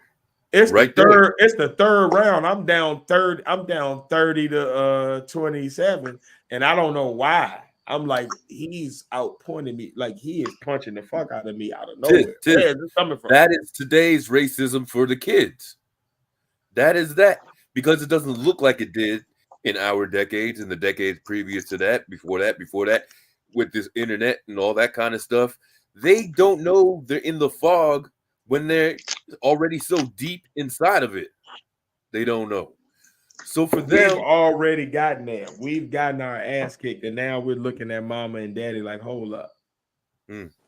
You told me I was special. You told me I could do anything. Why ain't I doing anything? What's happening? So I'd rather teach my baby, hey, there's this thing that we fight against that you're not gonna always see, but you're gonna feel it every time. And you're going to go against it, and you have to do this, this, and this to even contend against it. And sometimes that ain't gonna work, but you can't stop because if you keep going, there's a level past that you can attend to, you can ascend to, you can get yourself out of this level to this level if you push and you like really know that it's there. So you now know how to defend against it. You now know, all right, when I put in this application, it has to look like this in order to get past these defenses. Right. And then my resume has to have this on it because that's going to draw these people attention. Right. And when I talk, I got to make sure I mention this and this and this because that's going to make sure that these people catch it and they be like, oh, all right, he might have a good golf game. You feel me, Tom? You know, Code it's switching. that part. It's the Cornell. understanding, like I teach my son golf right now, right? He thinks it's a fun activity. He just enjoys driving the golf cart, hitting the ball, pause. But he don't realize that if I can get you good at this, by the time you're actually a teenager. That's a plus in your life. You can now go on these places where other kids your age that look like you can't even step on. Now you can start pushing through the glass ceiling because you have an end to what they like, to what they do, to how they move. Where's their operating systems? How can I get you acclimated to that too? So you can hang with your cousins, right? But also on Thursday night, when Peter at the firm is having this golf tournament, you can go there and play. I need you to be like, what's the boy that was on ATL? That was like, I'm skating with my homeboys on the weekend, I but know through you're the talking week, about. I I'm can't. hanging with the judge. That's the circuit county judge, and I need him to sign my paperwork. You feel me? Like that's what I want my son. So and you don't get there if you don't know it's a glass ceiling because you never, as a kid, start to formulate your system of what skills do I have that's going to get me through there? What charisma? What talent? What connection do I have with this person that I can use to grease the skids and get me into where now I can use my talent to perform. But they won't see my talent if I don't get in there, right? So I got to get in there. I got to get in the group. I gotta get in the cool kids club. I got to sit at the cool table. What's my thing? Like you can be the band kid, right? That's corny as hell in your real life, but because you have this talent, and I play the trombone so fire that the cool kids be like, "Oh, we fuck with young Timmy." That no, don't fuck with him. Leave him alone. Trombone in the house. Trombone, yeah, my boy Bossa Nova. He about to hit that thing. Come on, my boy. You feel me? Like you got that thing that's your thing. That's inherently you. You don't have to act like nothing else, but it's your reason to get into the inner thing. Now you're in the inner sanctum and you can have a conversation with Johnny, who dad runs Bell Atlantic or whatever the big company is, GE, or he run Dell, or he run Apple, or but you can have that conversation with him now because you found that thing that's you that. But if you don't know it's a glass ceiling, you just doing you, and you never even realize I got to use this to do something. It's just I'm doing, right? And I think that's the separation between us and them. They know what's there. They know if you're a poor white kid, I got to get in touch with him. I don't know my routes in life, but whatever my routes are, they have to lead me to get in. So from day one, they know exactly where they have to get to. For us, a lot of time we stumbling in the dark, hoping they find a light. And then when we do, we're trying to find the next one before this one goes out. And to last call's point, and to the young man he was talking to, like it's the struggle of I know I have to get to this point, but how do I also shield my baby from having to deal with the hurt of trying to get to this point? And that's what you want to do, but you can't, to my knowledge.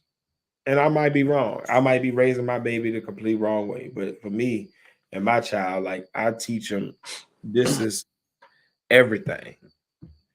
From the rooter to the tutor. Like my baby know how baby's made and he thinks it's disgusting. My baby know like, oh, there's people who smoke, drink, fuck, like all that shit. And you gotta know that because at the end of the day, the kids in your class gonna teach you, but I'm gonna teach you the right way. And now that you know that these things are out there, now you know the real obstacles you have to face. You have to get around that because at some point these things are gonna impact your life, and you're gonna like them, or you're gonna be enticed by them, or you're gonna be curious. That's life. You feel me? Like you're a dude. Girls like you. And you a light-skinned nigga. So you already got you fucked.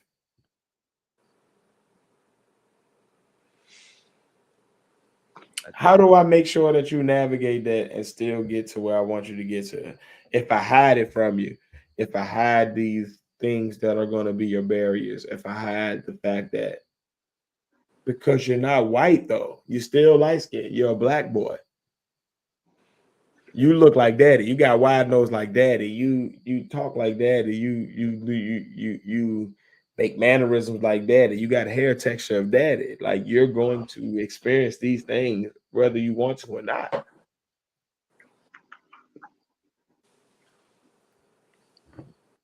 We gotta protect our babies from it. So they gotta know about it, but we also gotta teach them like we learn these certain things. As we've experienced life, we've been through. Last Call has experienced a point in life where things were in his way that he didn't see, but he felt and he knew they were there, and he made it through them. Faith has done the same thing. Padawan has done the same thing. Tiz has done the same thing. So when we have that information, now we pass it on to the little ones, and now because they know that it's there, but now they also have a if you want to take a blueprint, here's how you go. Now they at least have something to innovate off. So even if they don't take our way, they have something to build off of, as opposed to I'm finding my way blindly to the first light. Nope, I got the roadmap to the first 10 lights. All I got to do is make it to the last one. It's right there. How I get there is my own choice. It's like a video game. We on Destiny 2. We in one of them levels that you got to get through the lights. I'm on the last light. I see the last light ahead of me. Do I want to shoot my way through? Do I want to stealth my way through? Do I want to speed my way through? What's my path? What's my gift? You know what I feel like? Not to be negative. Be negative. All that sounds good. You could be raising the next. You could be raising the next president, future president, until they get the first piece of pussy or some alcohol. They could be next up working at the Waffle House instead for life. That could change your trajectory. Well, this is where we forget one thing. We can be the perfect parent, right? But we are mammals. People keep forgetting that we are not special. We just happen to have thought. We happen to have free will. That's not a make us better. It just makes us different, right? So we're no better than the gorilla that beats his young because, and bitch, you ain't doing you ain't living up to my standard. Fuck you. Yeah. I need to make a new one.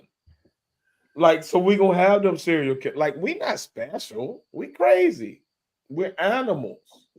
Yeah. So yeah, it's all right to have those things, but what maximizes us, what allows us to continue to be human, what allows us to maximize and take human into the next whatever the evolution is from being a human to the next step is, right? Is since we have free will, I can choose how I treat you. Knowing you may never accept me. But if I keep treating you right, over time, what happens is the species will then coexist, which is how you get a dog that raises a lion. These are two species that should either hunt each other or fight each other for the same territory. They want the same things. Yet they found a way for this animal that should eat this other animal as a child to say, nope, you're mine. Right? So we have these also abilities to push past what is easy and is territorial and is the worst of us and get to the best. So I think that's where we keep pushing. And I think that's where, like, when I'm not being the best of me, right? I need a last call, a Padawan, a Face, a Chewy, a Jules, everybody that loves me or cares for me or has said that, hey, I fucks with that guy right there. He all right. Well, then want the best for me and hold me accountable. Don't let me keep being a fuck nigga if I'm being one that day. You know what I mean? And vice versa. And I think the more we get comfortable with like being loving to each other, but recognizing that there is that ceiling, it's there. Teaching each other that there is that ceiling, it's there. Because you may have a brother that's your age, may not be a kid, may not be my son. It may be homeboy that don't believe that this is that. But no, you got to understand. Listen to me. This is how the world really works. Because now that you know that, think about how genius you are. Now you can put that with that, and now you can maneuver and get yourself to the best place possible in that world. But if you don't know the system you playing, you can't play the game.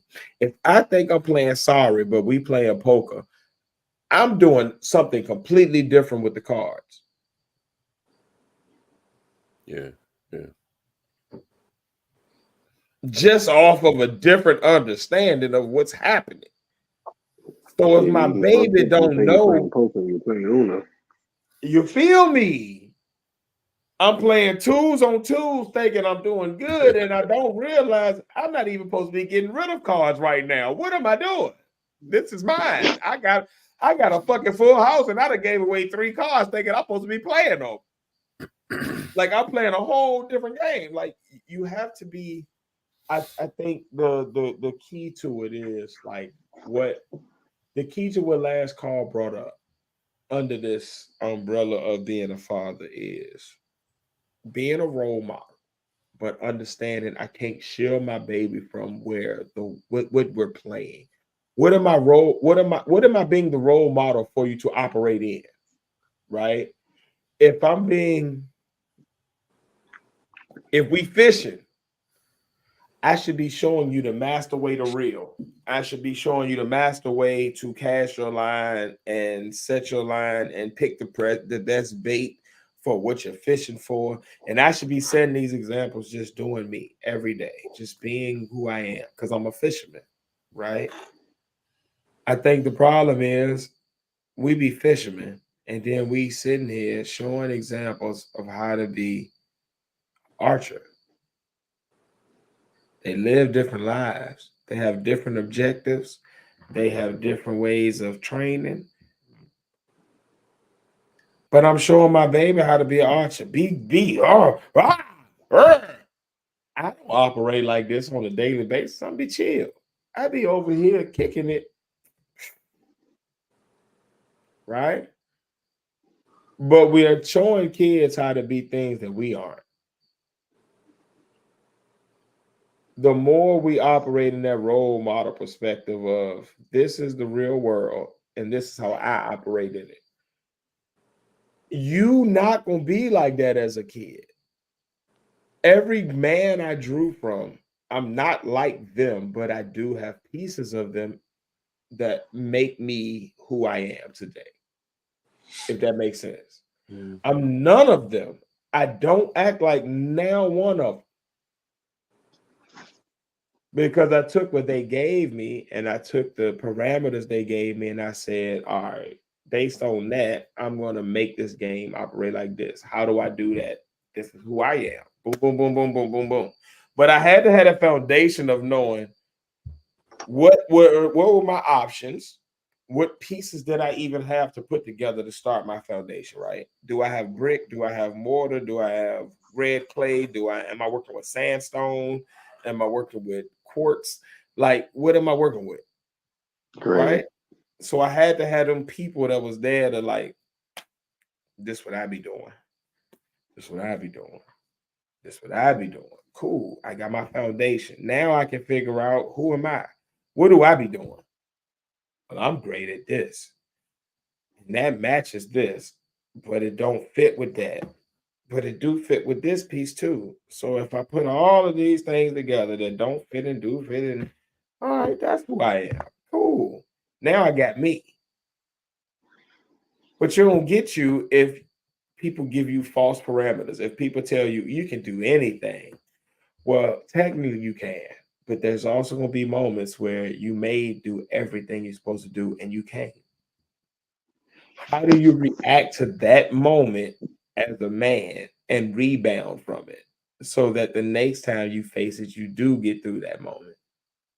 You feel me? Those are things that like there's not the kit for that. There's no people forget those things of like, but when, and the but when is usually what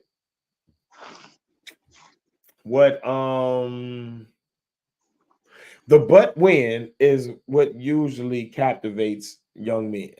It's that moment of but when that makes or breaks men, that makes you start to decide how you're going to operate as you being a man. I'm going to cutthroat because but when I got to still, I'm going to be a punk and a cur because but when I got it, that's the only way I know to survive. But when, like everybody choose their path off of them, but when that happens, what do you do? And I think being a role model is showing your child, but when the road meets the rubber, pause. How do you get through this toughest moment? Because we got through all the easy moments. That was cool. That was it's nothing, my boy. We got that. This toughest moment where you realize that your best ain't gonna be good enough because somebody gonna still fuck you over. How do you push through that? And if I get you through that, then I win as a dad. Because now, at your worst, you're going to be great. At the worst the world gives you, you're going to be great. Because you realize that your worth, how you move, none of these things are operated by how the world operates. It's all operated by who you are and what you value tomorrow. How you want to wake up tomorrow and feel. Do you want to feel like you were the man and like I did the right things and no matter what happens, I won? Or do you want to feel like I feel guilty because I took a shortcut or this thing ain't go my way or I fucked over this thing, so now when it went wrong, I feel bad about it? Like, how you want to feel?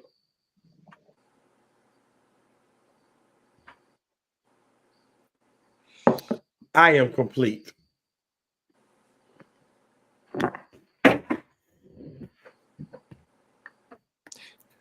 You know what I was gonna say? I forgot who said this, but what you were saying last call about not having that restriction, talking to the kids. I forgot who said this, but they said that Will Smith kids is what happens when you don't have that restriction. Oh shit. I forgot who said that Boy, shit, that's deep as shit. but I don't Yeah. know. I forgot who said that shit, but I think it was either Dave Chappelle or somebody. I don't know, but I think that's the example they said is what happens when you don't have that restriction. I was just about to ask, do you think they're wrong? That sounds correct to me. I Like, don't know. That Willow kid could sing. all right, so pop this. They're all talented, but they're so entitled they don't believe in the glass ceiling. So when things went wrong, they all gave up on their careers and went somewhere else. Like Jaden was supposed to be a rapper, he stopped doing that as much. Willow was supposed to be a singer, she stopped doing that as much. The only one that's has pushed through with their career the whole time is Will, and that's because he was built before the union of that marriage. But there's a glass ceiling that none of them thought was going to actually happen. They thought it was going to be good. All right, now We ain't gonna get to the other topics because I see we at the point of the conversation, and we had 2 hours, so it's cool. This is called For the Fans. It's the For You page of the Podnas, where people just randomly hit the link, and we don't know what we're gonna talk. I feel like we've talked to this guy before, but We we're gonna did see what last happens. week. It was the dude last week. What up, Jimmy Rizzo? Hi, sir. Oh, shit. I mean, I'm a friend. I guess maybe when you make a conversation one-sided, that's up to you. But if you want to belong without being in a one-sided conversation, I guess you're on the outside, and I guess maybe I am. Because I'm not part of the conversation because you do not want me to be. What? Okay, sir? You heard what I said, my motherfucker? No. Here All we right, go. all right, all right. Jimmy Rizzo. Let's start here. Yes, sir. Let's start here. I want you to understand this, first of all. Let's be real. Let's be Stop. real. No, stop talking and just hear me for a second. And then I'm going to stop talking and I'm going to listen to you for a second. All right. You ready? I'm gonna roll up. I am, sir. Okay. Don't call me your motherfucker or your bitch this week. You hear me? I want you to understand. I'm not neither one of those things. If you want to call me Tiz, cool. If you want to call me your homie, cool. If you want to call me some form of endemic, great. But calling me your motherfucker or your bitch make me want to punch on your face. And if we was in the same proximity where we were in arm's reach of each other, that's what I would do. So I want to be clear. That's how you got locked out the last time. So before we go further, I want you to make sure if we're going to talk, I'm cool with talking. You can chime in on any one of the topics we've had tonight. But don't come in with no disrespectful conversation or you're going to get locked out. Because, see, for me, that's the only thing I can do at this point. Because for me, I'm not in the room with you. And if I was in the room with you, I would just knock you the fuck out if you said some shit I ain't like. You feel what I'm going? So I want to be clear. Maybe, No. Let me finish my statement before when I say I'm complete, I'm done. And then I'm going to give you the floor and I'm not going to say nothing. I'm going to let you talk. Respect. But I gave you respect last week and you came on here with that weird shit. Don't just come on here rambling drunkly. Don't come on here just calling people your bitches and your motherfuckers and y'all. No, we ain't none of that. You understand what I'm telling you? We're respectable grown men. So if we're going to be grown men, let's have a grown man conversation. If you're not prepared in your current state, or your current just mentality where you want to be and how you want to operate. If that don't work with you, that's fine. I respect it. Then get off my stage. But if you're going to be up here, make sure you continue the same respectable conversation that us four gentlemen have been having before you join. Join the room. Don't bring your energy to the room. Join the room. You hear what I'm saying? I'm complete.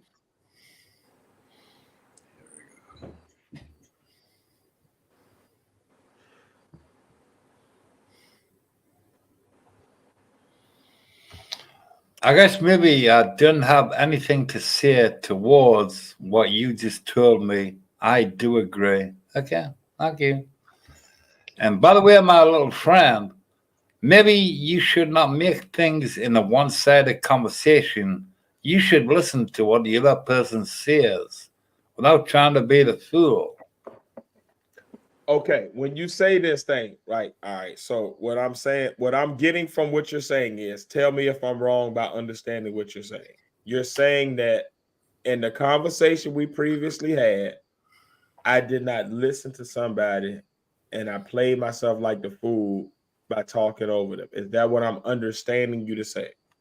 Let's try to not play the fool against each other. Let's try and be nice human beings and have a nice conversation. Speak on it. If I haven't given somebody the floor, I'm willing to do so. Whoever hasn't gotten the floor, please speak your piece. I want to make sure I didn't overtalk somebody. So if you needed more time, please speak. Whoever didn't get a chance to. I'm good. I'm good too. I mean, we all can be good, but just be good and be friends. I'm good. Hi, everybody. Who did not get a chance to speak is what I'm trying to understand. You came on here and your first comment was, I'm going to try to say it as or paraphrase as close as I can. Don't make the conversation one-sided. So if you have something to say, this is your chance to say it. Speak. I'm not talking about myself. I'm talking about the other people in the chat room who maybe thinks maybe you're talking down to them. So maybe I'd love to give the other people a chance to come on the microphone and talk for themselves. Okay, Des? I love you there, son, and I do understand where you're coming from. And I love you, my little bitch. My 3 other friends who are on here every week, speak free. Oh, that's great. That's fantastic. But always just try to be yourself and give other people a chance to come on the microphone and say it like it is, you know? I reckon that's really fair. But unfortunately, sometimes this day and age, other people and other things do not give the opportunity and give a voice to the people that are just listening by the wayside. I mean, I'm just going to roll a cigarette and maybe behave. I guess it's nearly my bedtime now, but I do not give 2 fucks. You know why? Because I like the voice of reason. And don't shake your head. Please don't. So maybe you don't want me to listen to you? No. Maybe listen to real people for once. Because I've been listening to you. So I guess it's only fair for you to listen to me. Isn't that real? So therefore, my motherfucker, I love you, son. Okay, so. Yes. I mean, okay. And I guess so everything comes already. Yeah. So no, hold on before you go. Like, listen, I gave you the floor. I mean, that's nice. You came around to the point of, I'm going to try to make sure I understand what you said before we go further. I want to make sure I actually heard what you said. Just give people a voice. So just hear me. Let me repeat back to you what you said. And if I'm wrong, then correct me. But I want to make sure I actually understand what you said as you said it. I don't want to like put words into your mouth or misinterpret what you were trying to get across. Okay. For one, I need to, as me Tiz, give my other 2 and then my third, occasional co-host a chance to speak their mind more. Am I understanding you correctly? I mean, everything is up to you, you know. You can do whatever hear what I'm saying. I'm just trying to understand what you said. So I want to make sure whatever you said, I understand it correctly. I said you can do whatever you wish to do. Then what was the purpose of you even bringing up your point then? Because if I can do what hear what I'm saying. Hear what I'm saying that. If I can do what I want to do, then what was the purpose of that diatribe? If you're going to give me advice or feedback, I'm open to listen. But if you're then going to tell me that your advice is null and void because you really just want me to do what I wanted to do from the first place, then what's the purpose of the feedback? I was open to your feedback and I was trying to make sure I understood your feedback according to what you actually said. I didn't want to try to interpret it in my way. I wanted to really understand it based off of what you were trying to tell me. I thought you were trying to give me an honest piece of conversation and an honest piece of feedback. And as a content creator, I was ready to listen. And then you knocked yourself out of the box by saying, no, never mind. Forget all of what I said. Just do what you want to do. Well, no, then why did you give me all of that feedback? You could have just shut up. That's exactly what you just said.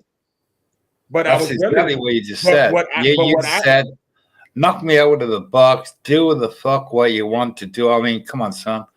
Just try and be normal. Try and love each other. You fucking, what do you mean? Knock me out of the box. Tell me where I'm tripping. Like face, pen, I mean, call. My other 3 co-hosts. Listen. I'm gonna shut up now. I love you, son. Tell me where I'm wrong. I love you, son. Just give other people the opportunity to talk and be real. That's all. You can have the microphone. Okay, mic's all yours. Yo, what's this guy's name? Jimmy. Hey. Yeah, yes, sir. This is last call talking. I know. Yeah, okay. I'm not even sure. Was that your point? Saying that you thought Tiz talked too much? And Yeah, you know, the point is really is maybe when you have a show, you know, like this show. Is that what you're saying? Pardon? Is that what you're saying? You're saying that Tiz talks too much and doesn't let other people speak? I didn't say that. I wasn't trying to say that in particular, you know. When people have a show, what were you saying? Because I think that's what the message came across like that. I guess the message is maybe if you have a show, when other people are in the background or maybe in chat, you know, typing and things like that. Do you mean try and give the other person a voice? Try and give the other person a voice. Who gives a voice? A chat, or are you speaking about yourself in particular? I'm not talking about myself. I'm talking about the individuals that are in chat. Well, who are you talking about? Voice like me. Like who? Who's in chat? Be more specific. I mean, you're trying to be like maybe tone over the top of it and maybe not trying to be a clown. And by the way, my little friend, I'm not a seal. I do not clap my hands like a seal. I think you're speaking gibberish, man. All right. Let me take it. I got it. Hey, Jimmy. All right, let me. I mean, I got it. No, shut up. Just listen, because I think that's the problem. You keep joining our show. Listen. You're joining our show at a point where we're over 150 episodes in, right? So let's start there. Then from there, you're joining our show at a point where we literally have one of the people who have been in our chat the most as a regular guest on our show who speaks his mind. And then when that person who is negating your exact point that you're making is trying to have a rational conversation with you, you rather call people your motherfuckers and your bitches. I think that's the problem. No, stop. Because we gave you the floor and you did nothing with it. I think the problem is you keep coming on this show drunk. You keep coming on this show from a different point of view where you haven't actually had enough chances to watch that shows to understand our dynamic. There's episodes where literally Tiz goes to sleep and Padawan and Face take the show over. There's shows where literally Last Call comes on and he has the floor for 80% of the show because his points are that poignant to what we're talking about. He's making that great of a point that the rest of us shut up and listen. But I think the problem is you're not coming to the show with an open mind. You're coming to the show from a very narrow point of view, and you're drunk. Not really. Stop. I guess the point of view was stop. Let me finish my point. And when I say I'm complete, I'm going to give you the floor again and give you a chance to make your point. I think the problem is every time we give you the chance to make your point, you don't. You make nothing of a point, and then you get mad when people don't understand your point. So I'm going to say this. Stop drinking before you watch our show. I think if you stop doing that, you probably have great points to bring to the conversations that we're having weekly on our shows. I honestly do. That's my honest point of view of you as a person who watches and has called in. I honestly think if you stop getting drunk and you just come on the show sober, calm, without a objective, and you just talk, I think you're going to be great. I think if you keep coming on drunk, you're going to keep missing what's there for you because you just talked to a person who was a part of the show, who was trying to have a conversation with you, and you then, the thing you tried to say that I do, you talked over them and never made your actual point. When they tried to crystallize your point, you said, no, it's not that. And then when they tried to say, well, is this it? No, it's not that. And you never made a point. Make your point. This is your floor. I am complete. Right, Redicate him. This is my point. I have not maybe talked over you while you've been talking. I've listened to you in which everything you've had to say. So my point is, be silent, don't say anything, and let's listen to you all with a little bit of respect. And like I didn't talk over you, let's treat each other with respect. I love you, son. And also, Mr. Lasco, I love you too. And Mr. Pata woman, whatever, you know. I guess maybe the point of view could be disrespect, disrespect everybody just for who they are. And I respected you because I never once talked over you while you were talking. And I told my little friend, I don't want to make a fool of myself by talking anymore. I'm just going to listen to you, and then I'm going to go to bed. And maybe we all can maybe be normal, wake up again next Sunday, or whatever it is, you know. I love you, son, and that's all. Okay? Maybe you disrespected me there because you didn't talk. I didn't say disrespect, I said respect. You respected me because you didn't talk. And I love you, my brother, from another mother. And I said, really. And I do apologize. And I said, I love you, son. Okay? And yeah, and when you said, okay, my bitch, I said, okay, my bitch, because I mean it really and truthfully. You're my bitch. Yes, you are, my motherfucker. You can be my little friend. All right, so I can respect you and let you talk as long as you can, until you disrespect me. Understand? I think there's a cultural difference in how we receive my bitch, and for us in America, that's not a positive thing as a black man. So what I would ask you to do is to not call me that. If you want to call me your homie, which I think is the same thing as far as what you're intending, as far as your spirit and what you're putting out there. I don't think you're intending anything negative. I want to be clear. But the way your wording is discomforting to me, if that makes sense. So I would just ask that you just call me your homie or your friend or your partner, or just, hey, my brother. My brother works across all boards, and My brother universally from another mother. that works every time, and I don't have a confusing meaning from it. So I would prefer that. That makes more Yes, sense son. to me. And I Yes, think son. that's what you've been trying to get across this whole Yes, time. yes. What I would say is I respect where you're coming from on letting people talk more. And if my three co-hosts, two co-hosts, like if my people, if they feel that way, I don't have no problem with letting them have the floor more. That's not a problem for me personally. Um, so I'm going to concede. And Padawan, Face, last call. If any of you have any thoughts on anything, or if you have like thoughts on the matter, I will open up the floor to those other than myself. Right now, I'm chilling. I feel like I was being trolled the whole time, so I'm probably gonna roll up again. This is my quiet storm voice. I'm actually kind of hungry, so I might DoorDash something.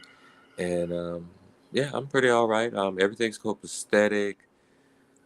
Some girls are texting me. It's all right. It's okay.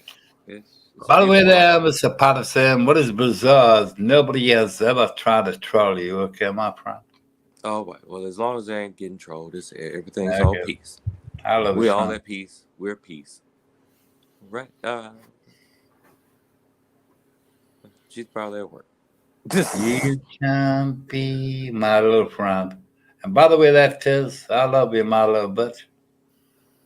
He just said. Not I see. say That's I why I love you, said my troll. little bitch. You on mute, Tiff. I mean, you meet me if you wish to. That's totally up to you, okay? All right, Gemma Rizzo, hear what I'm gonna say Yes, to you. sir. I muted myself so that you could have the floor. I wanted to make sure I was respectful and I didn't disconnect or like interrupt what you were trying to get across to the people, right? Yeah, take care of yourself. Hear what I'm Listen, saying? Hear what? listen, my little friend. I I just gave you the respect floor, I and love you, and you then as give me soon as the I floor. start talking, you cut off me. You cut me off. See what happens? I want you to understand what's happening here, buddy. It's not me. I only wish you would understand that I love you and I. Stop talking. Okay. Sorry Okay? for loving you. I gave you the floor already. Hear what I'm saying? I do hear him with So, respect, but you my friend. can't if you keep talking back. I want you to let me finish my entire thought. And when I say I'm complete, that will let you know that my thought is complete. I'm done with my thought. And then you have the floor to express whatever you want to express. Okay. I'm not going to cut you off when you talk, but I do ask the same respect when I talk. Is that fair? Yes, son. Appreciate you. All right.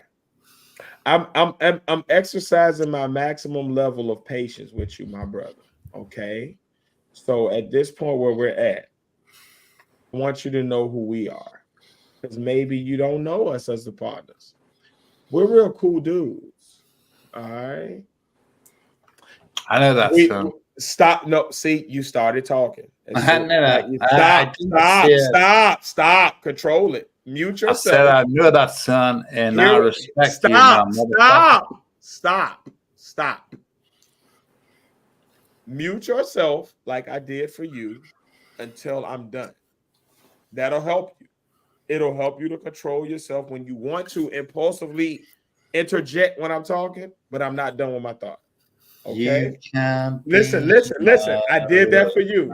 You asked for respect. I'm trying to give it in this moment. I'm exercising my love. maximum level of patience right now, my brother. I'm really trying.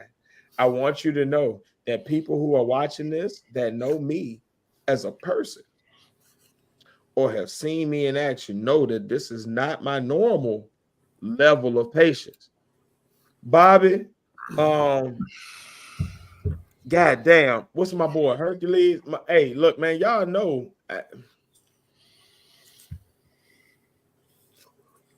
Pat Faith, y'all know I'm trying. You can Last try. call. You've been here since episode 2.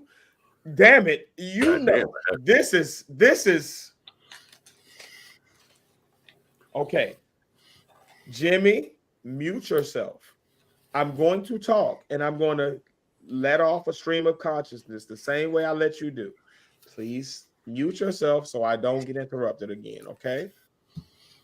When I say I'm complete, I'm going to mute myself and then I'm going to let you let off whatever you need to say in response. I promise you. Respect. I appreciate you for doing that. Thank you. Now, for one, you've joined a show that is 150 something episodes in. I don't even know what number. I think it's 151.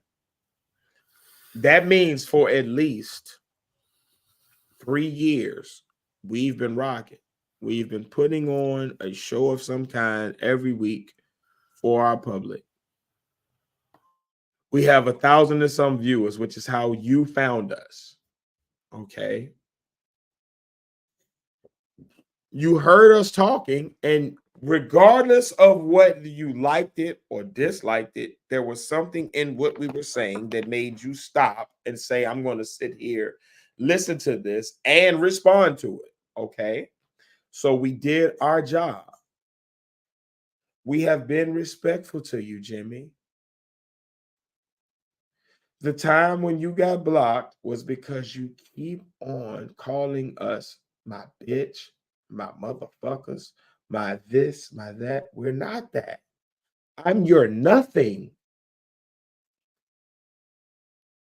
I am a strong black man, okay, that is trying to be patient with a Caucasian European man that is from either Australia or Europe.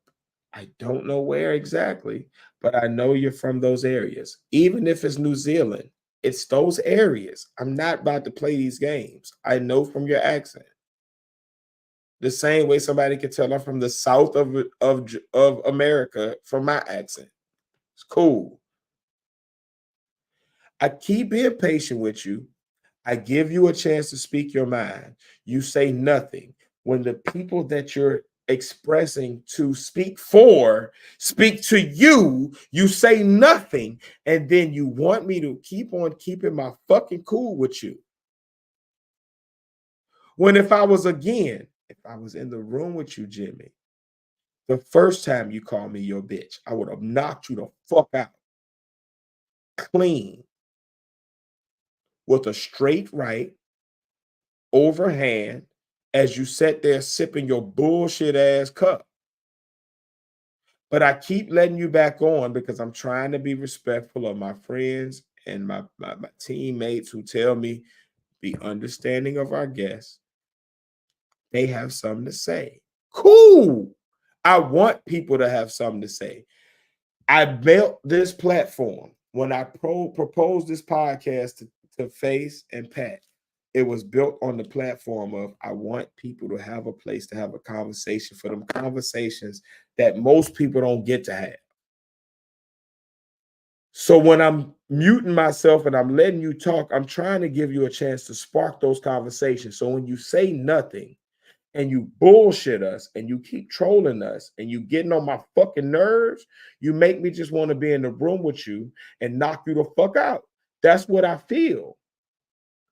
So the more and more I keep showing patience, I want you to know that I'm pushing through that feeling of wanting to do that to get to the root of whatever it is that you're actually trying to say. Because you might say some profound shit that we need to hear as a people, and we can have a great conversation off of it.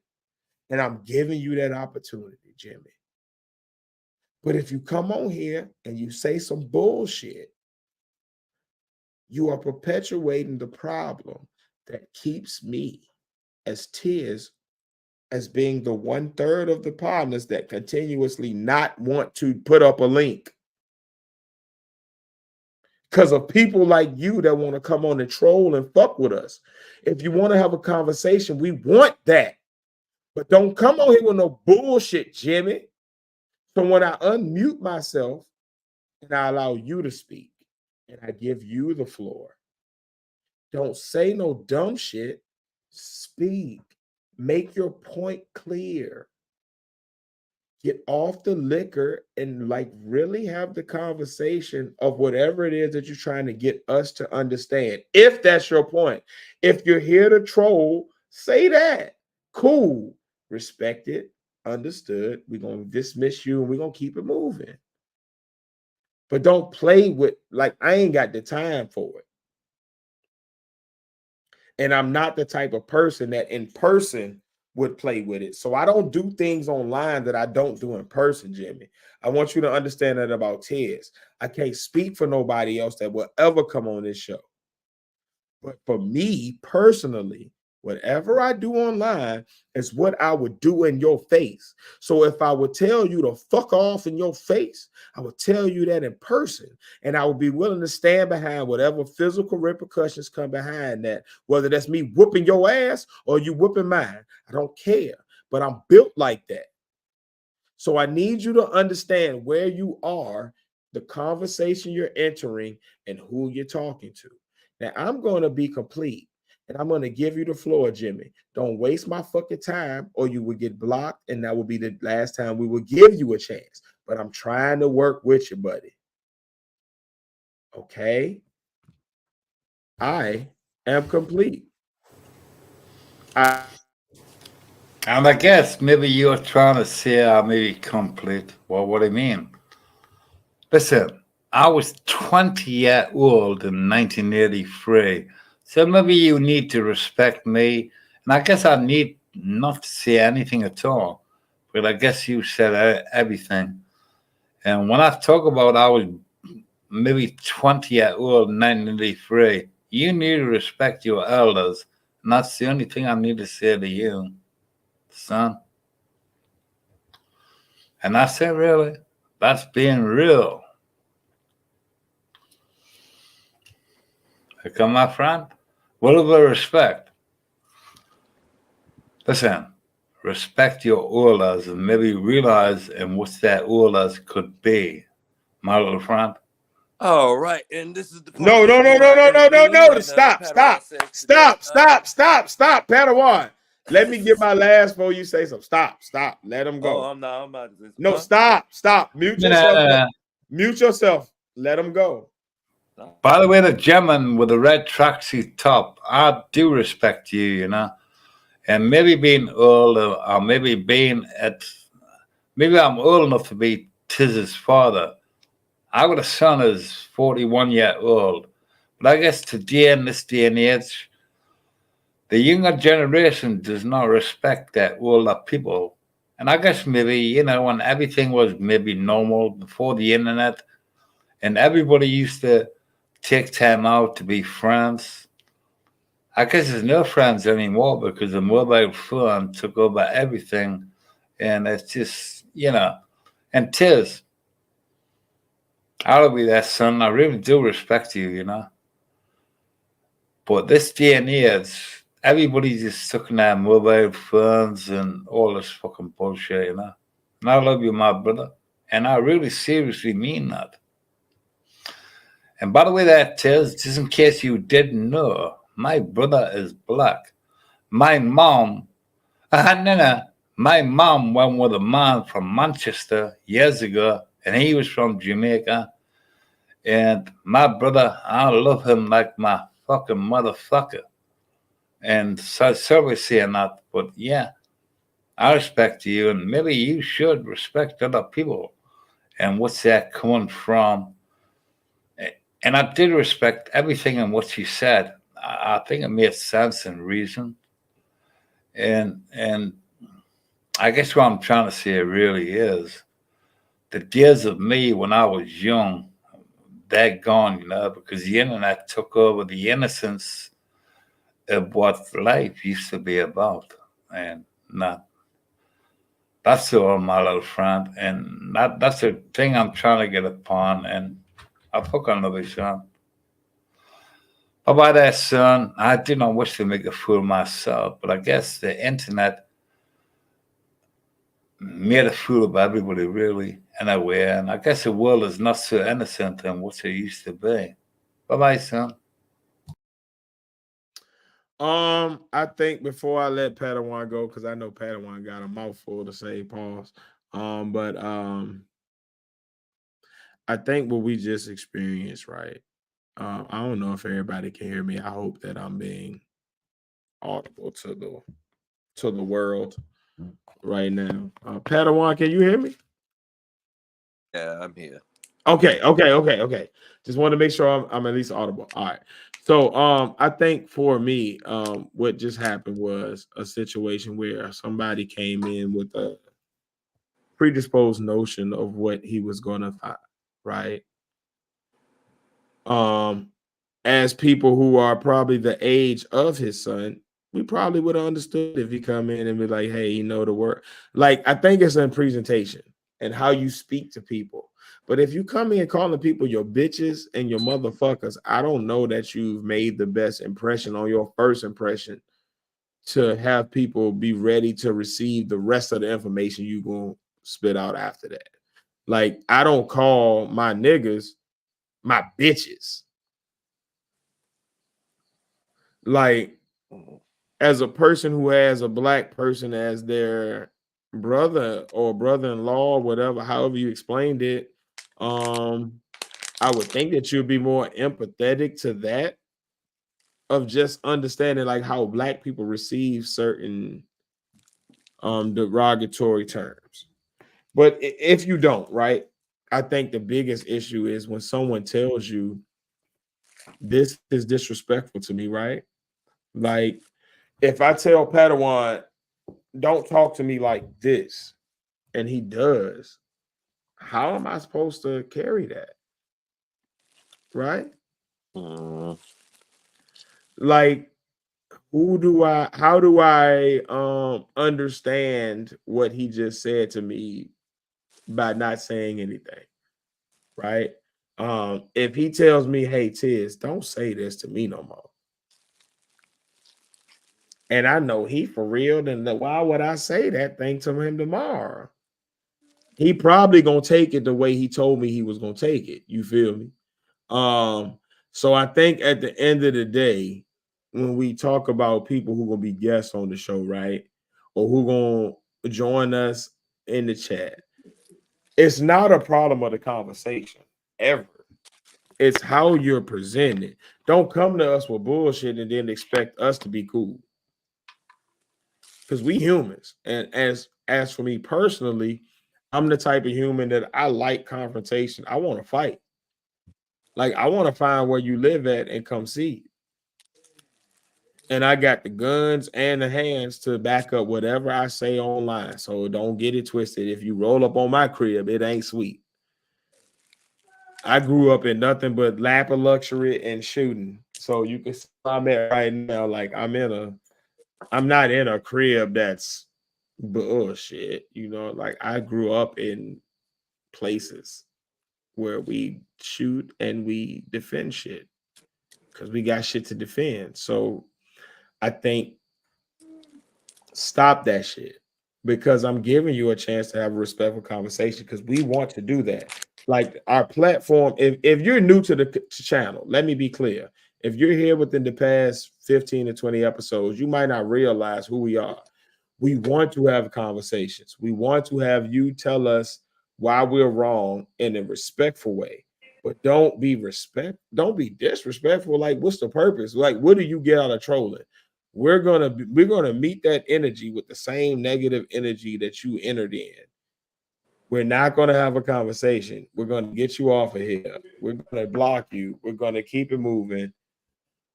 We're gonna be here next week. And then we're going to keep having conversations without you. And you could have had the perspective that actually changed somebody up his thought process or made the world think in a different way than it currently does that actually grows us. You feel me? But I think it's the way you speak to us. Like I'm not gonna the first time I meet you say, "Hey, my bitch." I don't know you like that. I don't know you're a bitch. You may be the most respected person in your neighborhood or your area or your city. You may be a mayor or a diplomat of some kind. I don't know who you are, and you don't know me. So why would I treat you in less than respect to greet you as regular? It's don't talk to me crazy. And for me, I'm always real. So when I think of real, I'm gonna talk to Padawan the same way I talked to Padawan since me and him became friends. But I also talk to him as a friend because me and him are friends. I don't talk to him as my associate or someone I would just meet because I've known him for over 20 years. He's seen me at my worst. I've seen him at his worst. We've helped each other through our worst. We've blossomed into grown men to get like men. That's my homie. You feel me? So it's a different relationship we got that we can have. If Face come on here and he talk to me in a certain type of way, don't get it twisted that you can do that. Know that that's because of the brotherhood that me and him have cultivated over 20 plus years. Even last call, he's a part of our panel and he's a consistent part of our show, and his opinion is respected above others because he's been here since episode 2. He's been supporting us and chiming in on conversations when nobody else talked to us but him. So it's a different level of respect we have. You have to understand your place in the world. If I come to your house for the first time, I don't come in as if I'm a family member. I come in as if I'm a guest. I should treat myself as such. I should wipe my feet. I should make sure if you don't keep your shoes on in your house, I take my shoes off by all means. If you have certain rituals and cultures that are about your house, I respect those things. I don't come in as if this is my shit like a bull in a china shop and act like a bitch in your shit. And then when you call me on being a bitch, you get mad. No. I don't act like that. And when you speak on me and my people, they let me speak because they know I'm probably the most outspoken of the three. We're all introverts. You don't understand the dynamic of our friendship even to even speak on what the fuck we be doing up here. Me, Face, and Padawan are all introverts that are extroverts around each other. So the conversations y'all get are us being ourselves around each other. This don't happen other places.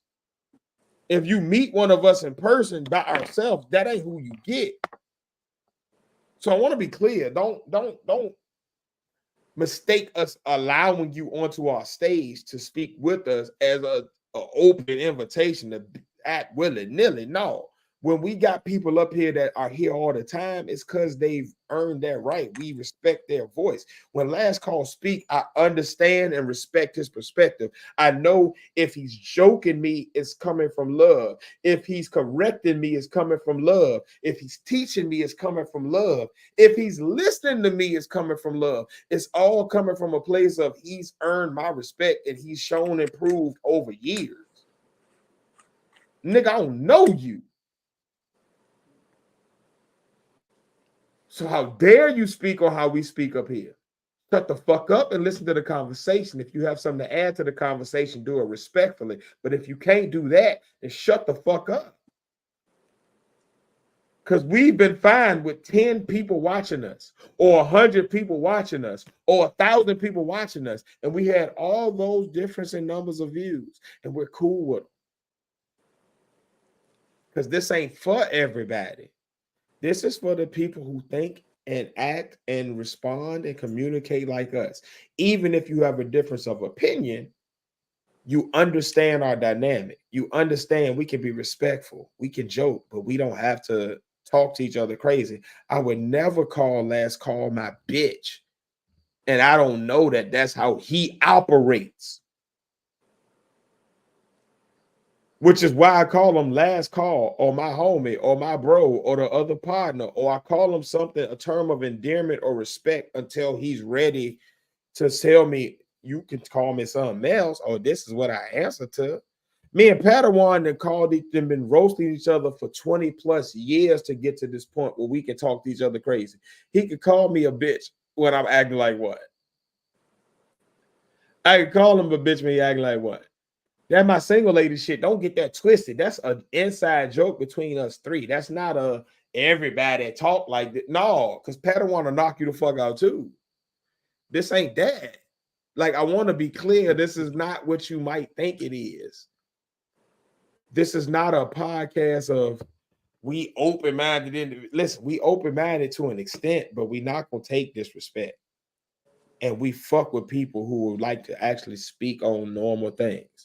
Like that weird shit that my boy Lottery talking about in the chat, that's not what we on. So when we tell you that the first time, that's us being respectful and understanding that you might not know. Cool. No harm, no disrespect. But when you choose to keep coming like that, then we take it as disrespect. So then when you get blocked, you understand why. We don't want to bring panel, you understand why. When we're no longer listening to your point of view, you understand why. It's because we gave you the shot and we told you what we don't want to deal with, and you kept doing that thing. So it's like, how do we then go forward? Because if we was in the same space and I told you and you told me, fuck that, fuck me. If I'm in the same space as you, if I'm in your home and you tell me don't do this thing, and I do that thing 7 times, how do you respond at what point? In front of your children and your wife and your people that respect you. You're going to defend your home. You're going to get me out of your home. Or you're going to harm me in some way because I'm harming you. And you didn't ask for it. You didn't come in treating me bad. You offered me a glass of sweet tea, told me what's up. Hey, you want some food? Hey, come on, hang out with me and my people. I fucks with you. You're a cool guy.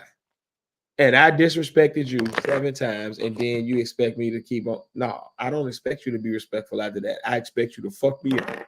And if you stole me in my mouth and knocked me the fuck out, I would totally respect it because I'm in your home and I'm disrespecting your home. And that's how y'all do when y'all come up here. So I don't want to hear the bullshit about you pull up. I don't want no backup. It ain't that. Because if we were in person, I want y'all to understand we're not talking the same talk. And I think that's the problem. Y'all think this is one thing.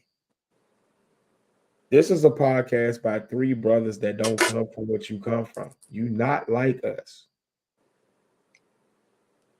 And I mean that sincerely, because you wouldn't act like that if you were like us. And those that are like us act like us. Period. You understand?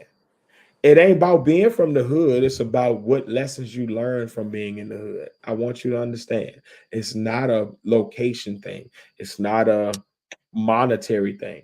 I know suburban niggas that are more of what I am than the person that's from the hood. And I know dudes that's from the hood that's more bitch than anything I've ever seen from my people in the suburbs. And it goes both ways. It's not a monetary thing. It's not a location thing. It's who you are as a person and how you operate on a day-to-day basis with the people you interact with. We've had this conversation earlier tonight because Jimmy Rizzo said it's about being real. People need to be real. But when you can't be real, then you get these weird ass interactions where you meet people who are that. And I'm going to interact with you on that level. And when you show yourself to be less than, then you fuck up. Because we gave you a chance. Because we already didn't fuck with y'all niggas in high school. I want y'all to be clear on who we are as the partners. I want y'all to be real clear. Because I think that y'all get it twisted every week. Because we're accepting. We were them niggas at the cool table at lunch that sat at the back or even outside sometimes. You might sit outside by the cars because you might be going to Burger King on lunch while everybody else sitting in the room eating that bullshit ass square pizza. You feel me? We was them niggas that was out there. They not like us. We was dancing to the music at the cars, dancing to 3-6 Mafia and shit, partying, while y'all lame ass niggas was at the front table with the retards. And I mean that in the most respectful way, but I don't know another way to say it. The slow kids, the niggas with the dee and they got out at 12 o'clock. Y'all was up there with them because nobody else accepted you. And then I was the nigga that would come and be like, hey, you cool. Come on, hang with me. Don't even trip. And then when I hang with you, you embarrass me in front of my motherfucking niggas. That's where we at with this shit. No, don't bring no cuss shit to us because first of all, you ain't watched the show because you would know that we all bloods, you dumb fuck. So we're going to start there. You don't even watch the show. So you coming over here with fuck shit off jump. You heard me. You ain't the lunchtime. You are the lunchtime slow kid. You the nigga that was in the chat that want to get some attention. Fuck your clout, bitch. And I mean that with the sincerest of hearts. I don't fuck with you fuck niggas. When Kendrick said that shit to Drake, that's me saying that shit to you, nigga. You not like us. You don't act like us, which is why you don't fit in, which is why when you do the fuck shit you do, nobody else fucks with it but you. You be laughing by your damn self, and we laughing at you, not with you. You heard me. I want you to understand that in your soul, in your spirit. I want that shit. I want that shit to bang a motherfucking hole through your fucking chest, you fake ass Hoover. I mean that shit. I mean that shit. Bounty hunter, bitch. I mean that shit. On blood, nigga. I mean that shit. From every nigga that ever repped the jungles, bitch. I mean that shit. On bounty hunter, bitch. I mean that shit. You heard me. I want you to know how deep I mean that shit. Fuck you and your kind. Drake said that shit for all of us. Y'all are some bitches. And Kendrick told y'all not like us. Y'all don't rock like us. Y'all don't hang like us. Y'all don't talk like us. Y'all don't move like us. Y'all don't even respect each other like us. You understand? Come see me. I live in Douglasville, Georgia. 30134. I be at the amphitheater all the time. You You come see me. I look like this in real life. Like this ain't no, I got purple dreads in real life, bitch. You don't understand. This shit me. Come see me. And you gonna always find the same nigga because I'm gonna go home every night. I want you to understand it about me. I won't supposed to make it to 21 and I'm 40, bitch. That's 19 years on grace, making it home every night. I'm gonna make it home tomorrow. And I'm gonna make it home the night after that. And the night after that.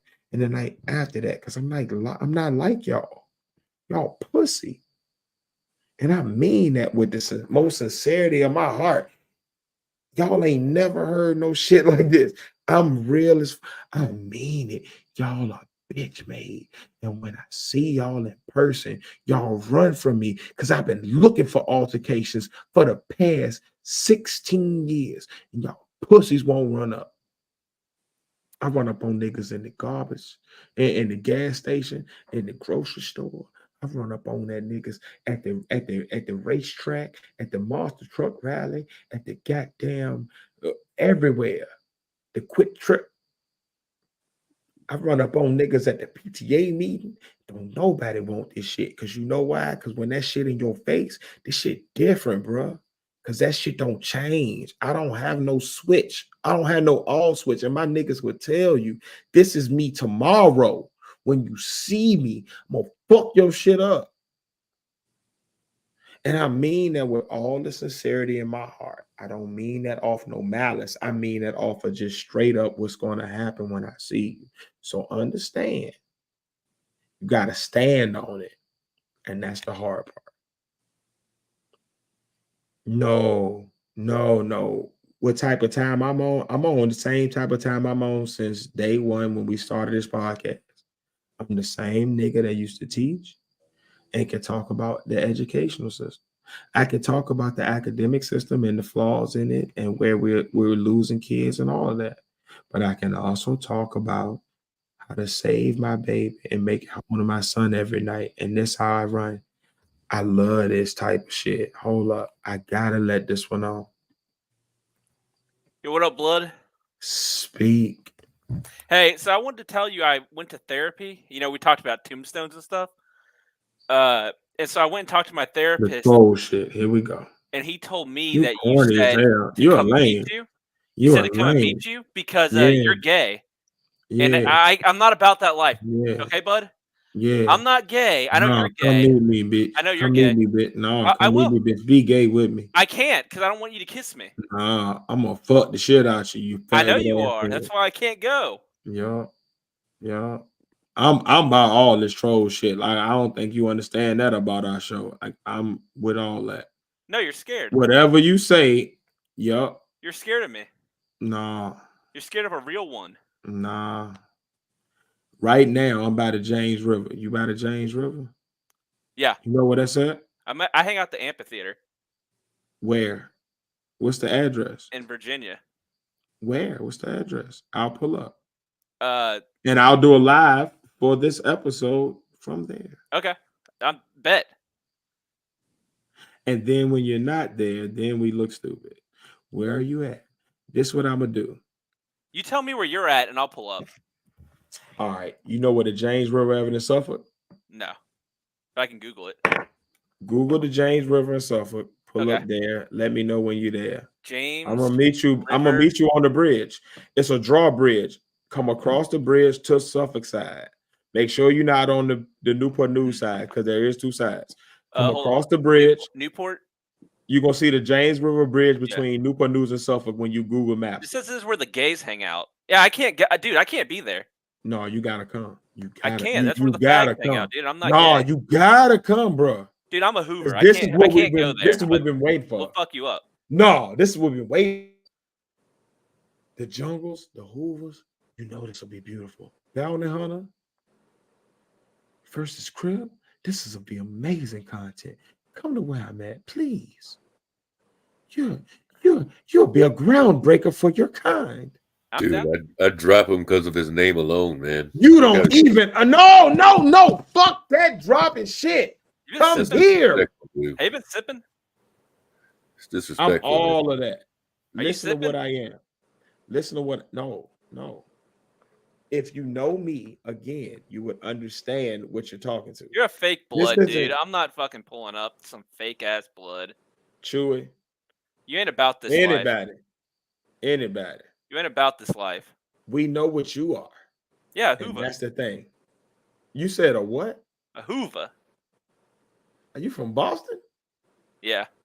How'd you know? Holy shit. You're Man, good. if you don't get the fuck out of here with that pussy ass shit, boy, you ain't from a damn gang. You's from a goddamn white set and you don't like black folk. Fuck you. I already know what you about.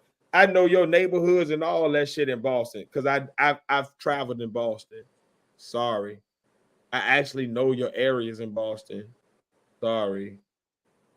Your accent is sorry. Like I'm not one of them. Again, you not like us because I've been everywhere. I spent my entire freshman year of college doing nothing but traveling. Spent the rest of my life after that freshman year doing nothing but traveling. So it was first USA stamps. What states can I go to? Then it was passport stamps. What countries can I go to? So we're not about to do this. Like I'm not your average. So don't play me like that. Understand, I can pull up in the country you pull up in. I want you to understand where we're at with this conversation. This ain't that. I'm not him. I'm him. You understand? This shit different over here. Like I'm built different. My life has been different. Yeah. Anyway. It must be time to get up off here because we are 3 hours in, and that's crazy work. So I'm gonna go ahead and let these fat fuck boys go to sleep. Let them get their their time outs done. And God bless y'all. Because y'all episode again. And we lost face about a third of the way through. So y'all filled in for the other partner. Y'all were the other nigga we needed to talk to, apparently. For last call and Padawan. Thank y'all. I see the floor to let y'all close us out, and then I'll do the normal little whatever. But yeah, anything.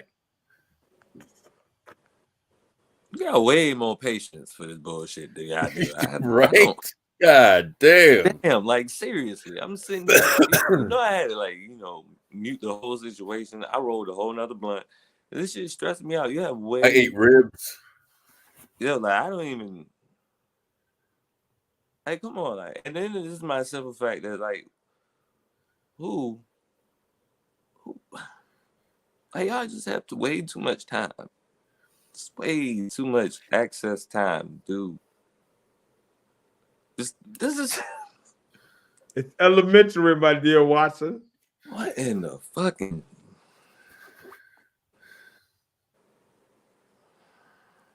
first the fat boys break up. Every day I wake up. Every day. This is how I approach my day. If the sun's out, we got guns out. So however we want to carry it today, whether we want to carry it with these guns or these guns, however you want to do it, I'm built for it. We live by it. We live by the sword, and I really mean that. So.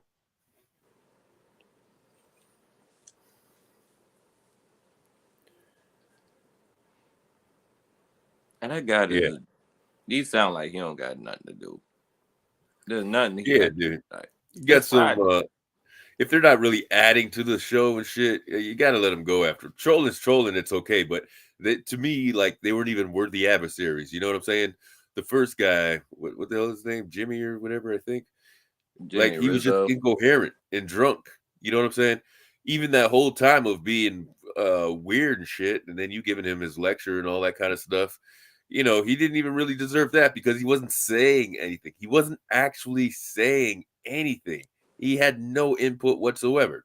So, after a couple of tries or whatnot, I wouldn't even have gone on so long with him, but you did, telling him about the show, blah, blah, blah. None of that shit I knew was registering to him when you were going by. It was just like, all right, dude, you're going to come correct, once, twice. you know, at one point I was surprised he stayed quiet for so long. He actually did. I was like, was his mic off? Like, goddamn! But he was actually quiet for the whole time.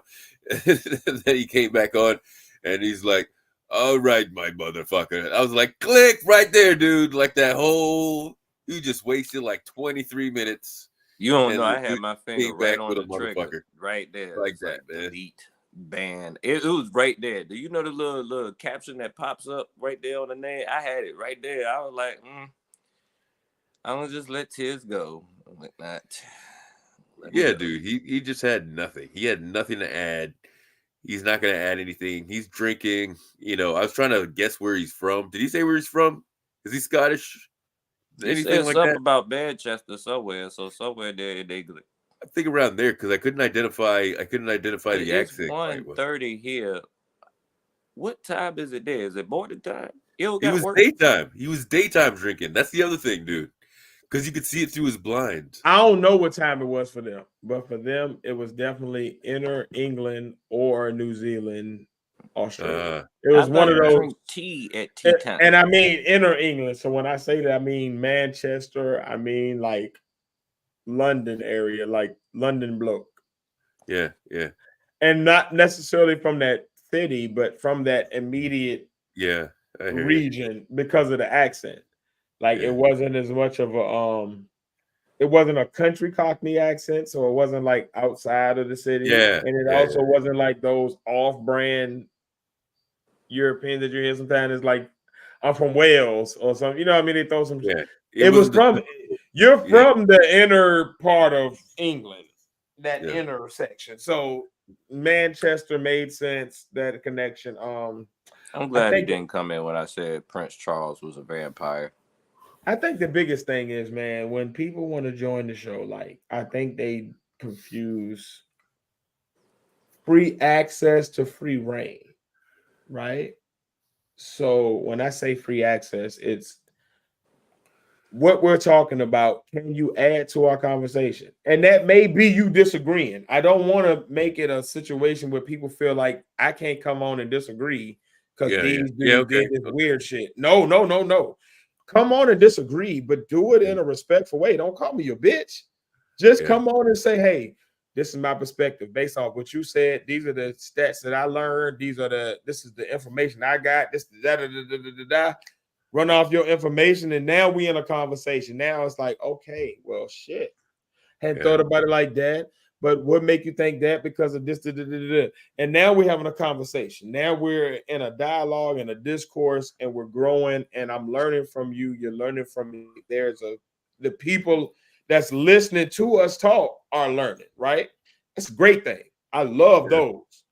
yeah, Like last call, one of the reasons that you always get respected is because the first time you came up with a perspective that was like, okay, even if it was an agreement or disagreement, it was yeah. not, Yeah, it wasn't what we said, yeah, but it was on topic. So now when I rebut or I agree or I refute or whatever the case, now it's all in it's flowing. Now we in a flow of where we started. I started this, and then you came and gave this, and then we put this, and now we baking the cake. Now we good. yeah, yeah, You know what I'm saying? I think people forget that it has to be that. It's not about agreeing or disagreeing. It's not about refuting or affirming. It's about the language and how you talk to me. Like, I'm not gonna talk to you crazy because I don't know you. yeah, yeah. I talk to Padawan and face crazy because I've known them for 20 plus years. And when I do that, in the ways that I do that, they know why. It's not like they're like, oh, he's disrespecting me as a man or he sees me as less than a human. It's because of this interaction that we had back in 03 that still is funny. Like it's those moments when Padawan clowns me on something, I don't be like, oh, he hates me now and he's trying to embarrass me. No, it's because he know this thing that I did in 08 that makes sense for the conversation we having now. And that shit was funny. And damn it, Pat face laughing over there. So I damn it and shit. Yeah, I get it. I'm with you. It's those that's where we are. And I think people forget that we've known each other that long. So it's a different dynamic. Even the people like you, Rodney, Gator Girl, Honey Bee, Glorion, like these people that have been here since we started. They kind of like some of y'all even followed me from another sector to here. And that's why you're even interested. Yeah. You see what I'm saying? So like it's a different connection that we have that allows us to understand who we are as people first. So when I say a thing, I know how it's gonna land with this guy. Yeah. There's a way I joke with Padawan that I wouldn't dare joke with Last Call because I don't have that relationship with Last Call yet. Yeah. And vice versa. And it allows the show to continuously be a place of free-flowing ideas. Like Padawan don't think like me, which makes the conversation cool because you get his thoughts on how this thing could work out or his perspective on. And Face don't think like me, and we all just kind of just be like mixing. And then Last Call come in. Well, I see what y'all said, but y'all hadn't seen it like this. And then it's like, oh, damn. But now we put that in the pot. And now we got this beautiful gumbo of conversation of like, we all growing and learning and enjoying ourselves and laughing. And now I see a joke that I didn't even see because he made it. And I didn't see that perspective. But when he made the joke, God damn, that shit's hilarious. Like it's those moments that I think are authentic to any podcast. Fuck ours. And when y'all come on here with that bullshit, this is what y'all disrupt. You cutting off the 10 minutes. The 10 minutes you did that bullshit was 10 minutes that Padawan was going to tell his beautiful story about the time he did something and we learned something cool about him, but also get a life lesson, but also get a joke. Now you fucked up a trifecta because you wanted to say this bullshit about whatever, and we listened to it. Well, and God forbid, and I'm sorry for being that guy who was accepting, because that was me tonight. I be trying. Usually it's me to be like, man, fuck this nigga. but because Pat, usually you be like, well, just let him. Give him a shot, maybe. And then Face be like, well, just try because I want to talk to him. All right, well, let me give you a shot. Then Face get the fuck off of here. Right. And you say nothing. So then I look like the crazy nigga that let the crazy niggas come up on here. Now I'm crazy. I don't want these people. I think in the world of AI, they're not real people to me. I don't even think Jimmy real. Like this, he could have got some AI shit and that had the most authentic motherfucking shit in the world. I don't believe none of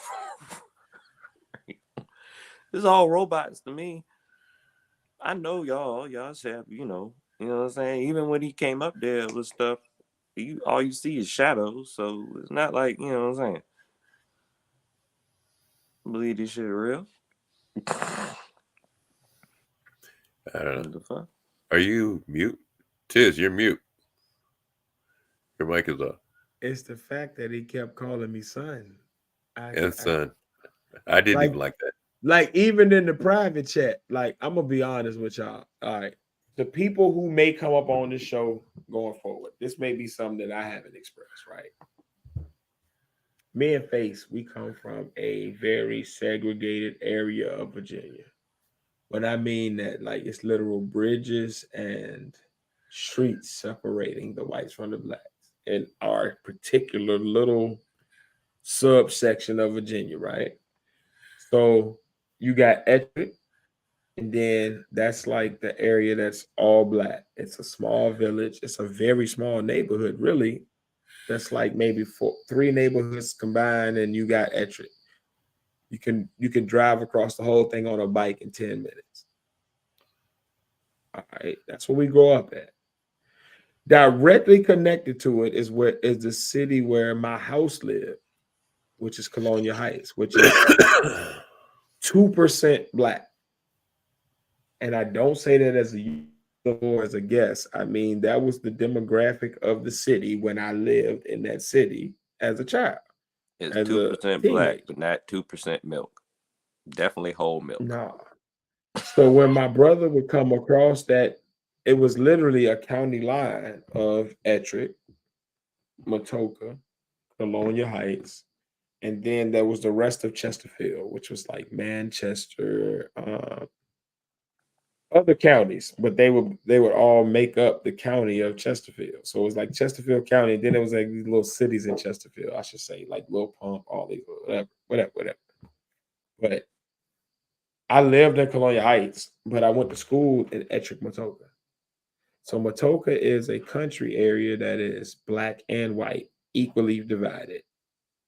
Ettrick is predominantly black to the 98th percentile. Colonial Heights is white to the 98th percentile. So I'm talking about a segregated area of literally there's boundary lines of where blacks don't go, where whites don't go. And I'm on the edge of that line. I literally walk across the line and go to my bus stop every morning. It's at the end of my street. My street is Plumtree Avenue. Literally, if I walk down Plumtree Avenue and I go across this little path, it's literally like a little bike path, right? This bike path is maybe 10 feet across. And the bike path is definitely 100%. If you cross this bike path, you're now in the black area. If you cross this bike path, you're now in the white area, depending on which way direction you're traveling. It's not a question, it's a definite answer. Me and my brother Face used to get chased by the Ku Klux Klan on dirt bikes when we were riding home from the basketball court on our bikes. Our bicycles were getting chased by dirt bikes with Ku Klux Klan members on them. I want you to understand the area I grew up in. You understand? So I'm talking about the thuggish. Like there was also a kid that came to my middle school every day named Montague that had a pistol on him and was ready to shoot up everybody. And he was the thuggish nigga I knew. And he was one of our friends. And then on the other side, that was this. So I'm not talking from like these places of like, I don't understand people. Like I get all of the perspectives. But don't talk to me crazy. Because in high school, we fuck niggas up for talking to us crazy. In middle school, we did it. In college, we did it. As a grown man, there's never been a man that's called me a nigga to my face and he didn't get stole on. That's never happened in my life. In person. I can't speak on the internet because the internet is weird. I may never see you. You're an egg. Yeah, I could say that. But what I mean is in person, that never happened. So don't treat me digitally like I'm not in person. Just treat me like I'm the person in person. If in person we wouldn't have this interaction, let's not have this interaction digitally because this shit feel weird to me. Because I don't know you like that to have this interaction in the first place. But secondly, now that we're here, I don't even know that you to have this digital interaction because if we were in person, we wouldn't have this conversation. This don't happen in person. You understand? Like I fuck niggas up in person. So I don't even understand the concept of us having this conversation this back and forth with you acting crazy. What the fuck wrong with you, nigga? I don't know you like that. And the people that do know me like that don't act like that towards me. Like people don't treat me like that because I don't treat them like that. Like I don't talk crazy to Pat to make him want to steal on me by the end of the night. And if I do talk crazy, then as soon as he assesses himself as like, yo, you wilding, let me shut the fuck up. Because I think the next thing I say to Pat, he gonna knock me the fuck out. And that ain't off of I'm scared of Pat. It's a respect thing of like, I would do the same thing if I was in the position. So why wouldn't he knock me out right now? So let me leave him the fuck alone. I got it. You told me you done. Face the same way. Like Face, me and him have grown up since the first day of 7th grade as like best friends. So like if my boy tell me, hey, chill out, because I'm about to hit you. I don't take that as like a joke. I take that as like you about to hit me, so let me leave you the fuck alone. Give you a minute to calm down. And joke about something else, my nigga. And I think that's the problem. So what I would say is to Crybaby Monsoon and Jimmy Rizzo, see me in person or leave me alone. Because I think that's where we at with our conversation. Like I've given you the option to be respectful. And I've tried to be respectful to you. And you haven't given me that same respect. So what I would say is see me in person. The Douglasville Amphitheater. You can Google it now. I'm there on Wednesdays between 5 and 8:30 p.m. I do my walks there. I do my runs there. It's a comfortable place to get it in. Find me. I look like me in real life. Like I don't look different in real life. So see me. See this guy? Go find me. And then you walk up on me and then we have that conversation. And I'm cool with it. However you want to take it, whether it be to these or to this or to this. I do all of it and I'm exceptional at them. That's the reason that I talk like this. I'm not talking crazy. I'm talking from a place of these are the situations I've been in life and I've seen how I stand in those situations, if that makes sense. Whether it be a verbal conversation, a fight, or a shootout, I've stood tall in every single situation, and I don't have no flaws in my background. There's nobody that's gonna come and be like, that nigga, no. I don't have that in my background, so I'm cool. And I think that's the problem. We deal with niggas that don't. Don't delete their comments. Let them talk. Because what happens is they get shown in their own place as whatever. Because if they try to show this to somebody from their area, and their area gonna know who they are. And their area gonna clown them, or their area gonna handle that. So they can't even go back. It ain't like they can really get clout off of nobody but our audience, but our audience knows us. So then it just backfires. So let them talk. Don't delete their shit. Like that's why I don't be tripping. Like we can do this. And I would rather it go respectful because for me, that is cooler. It's a cooler conversation. I get to learn something about somebody else's point of view. They get to learn mine. Everybody grows. Great. But these trolls, like, let them talk. Don't delete their comments. Let them talk. Like, let them go. It shows everybody for who people really are in this world.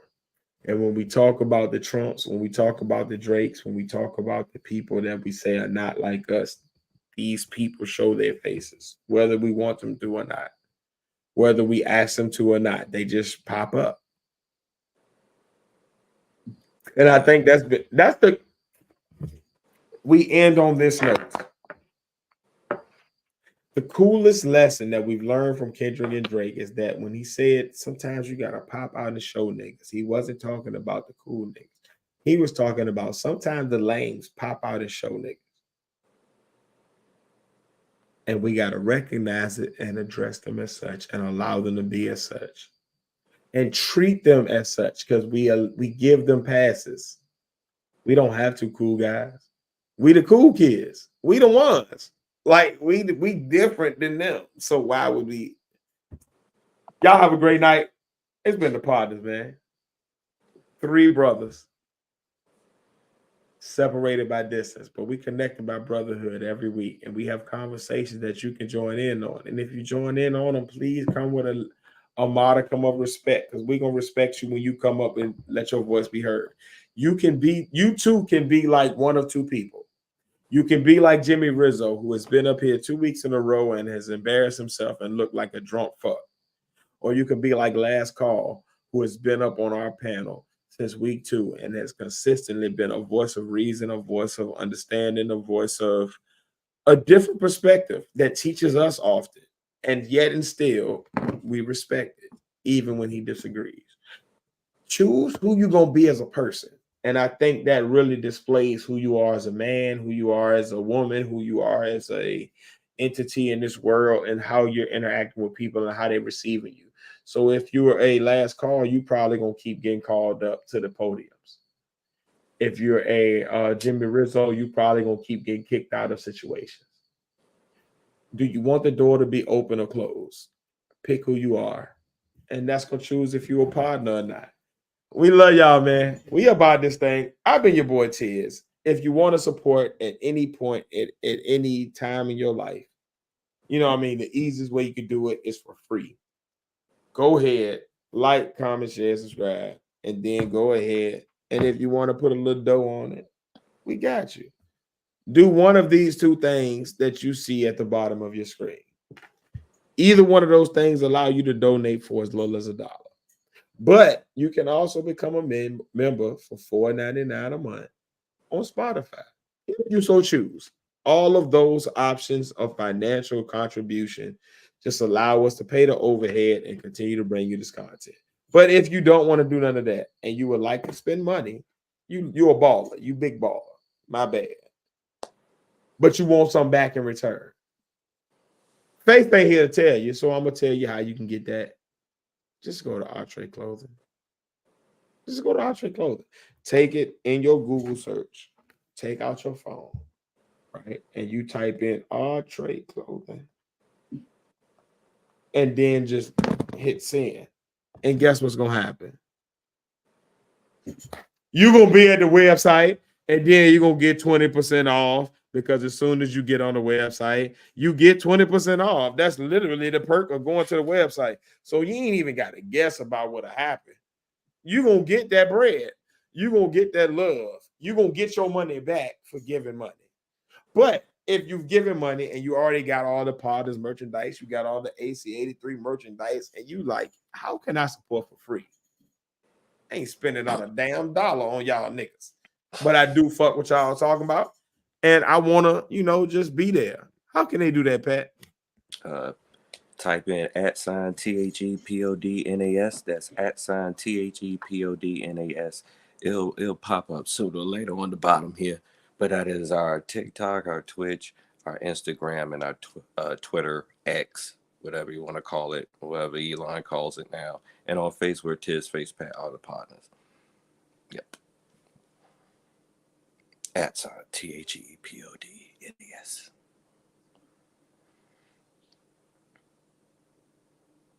You still it is. Anyway, I'm 1/3 of the partners. I'm the Padawan. I guess that's me. Thanks for having me again. Thanks for the kind words. Had another interesting one. Got to find a way to navigate that negativity that comes in. Either just don't deal with it. Some things to be entertained, but some things are a dead end, And then some ways I think, playing the game might be try to do that, to see where it goes. I get that too. But, old school hanging out with you guys. Until next time. And I'm passing out within a minute after we get off this thing. Yo, I'm on the same mission. I appreciate you, last call. Always being just kind of a voice of reason. And also, like, I want to be clear with people, like, although we are 150 episodes in, that literally just means that we are 3 years in. So it's not always that we got the right answer to things. So a lot of times, I'll be honest, as the producer of the show, I often just let things kind of ride to see where they go, because I'm not always sure where we're going to end up at. But I do appreciate last call just being kind of that voice of reason, or reminding us to, like, hey, every energy isn't the energy you need to engage with. And that's a lesson we got to learn. And that's a lesson I got to learn, I should say. You know what I mean? So I appreciate you for adding that perspective. And yeah, man, just keep fucking with us as we continue to grow and learn. Hey, man, we love y'all. Y'all been good people. To all my people in the chat, that's been real. I appreciate y'all. Rodney, you already know you the fifth partner. You already know you're the only person that's missing from the stage every week. So anytime you want to pull up, you already know you welcome. And we love you too, my boy. Jimmy Rizzo, God bless you. I don't know what's wrong with you, but you keep coming every week. So God bless you. you know what? I don't really know where else to go with that, so I'm gonna just leave it at that. And I think that's the nicest thing I can say. God bless you. Michon Platt, you've come for the past 3 weeks. I don't know the fuck you are, but you love Padawan. So Padawan, Michon Platt loves you because she be shouting you out. So go Padawan and go Michon Platt.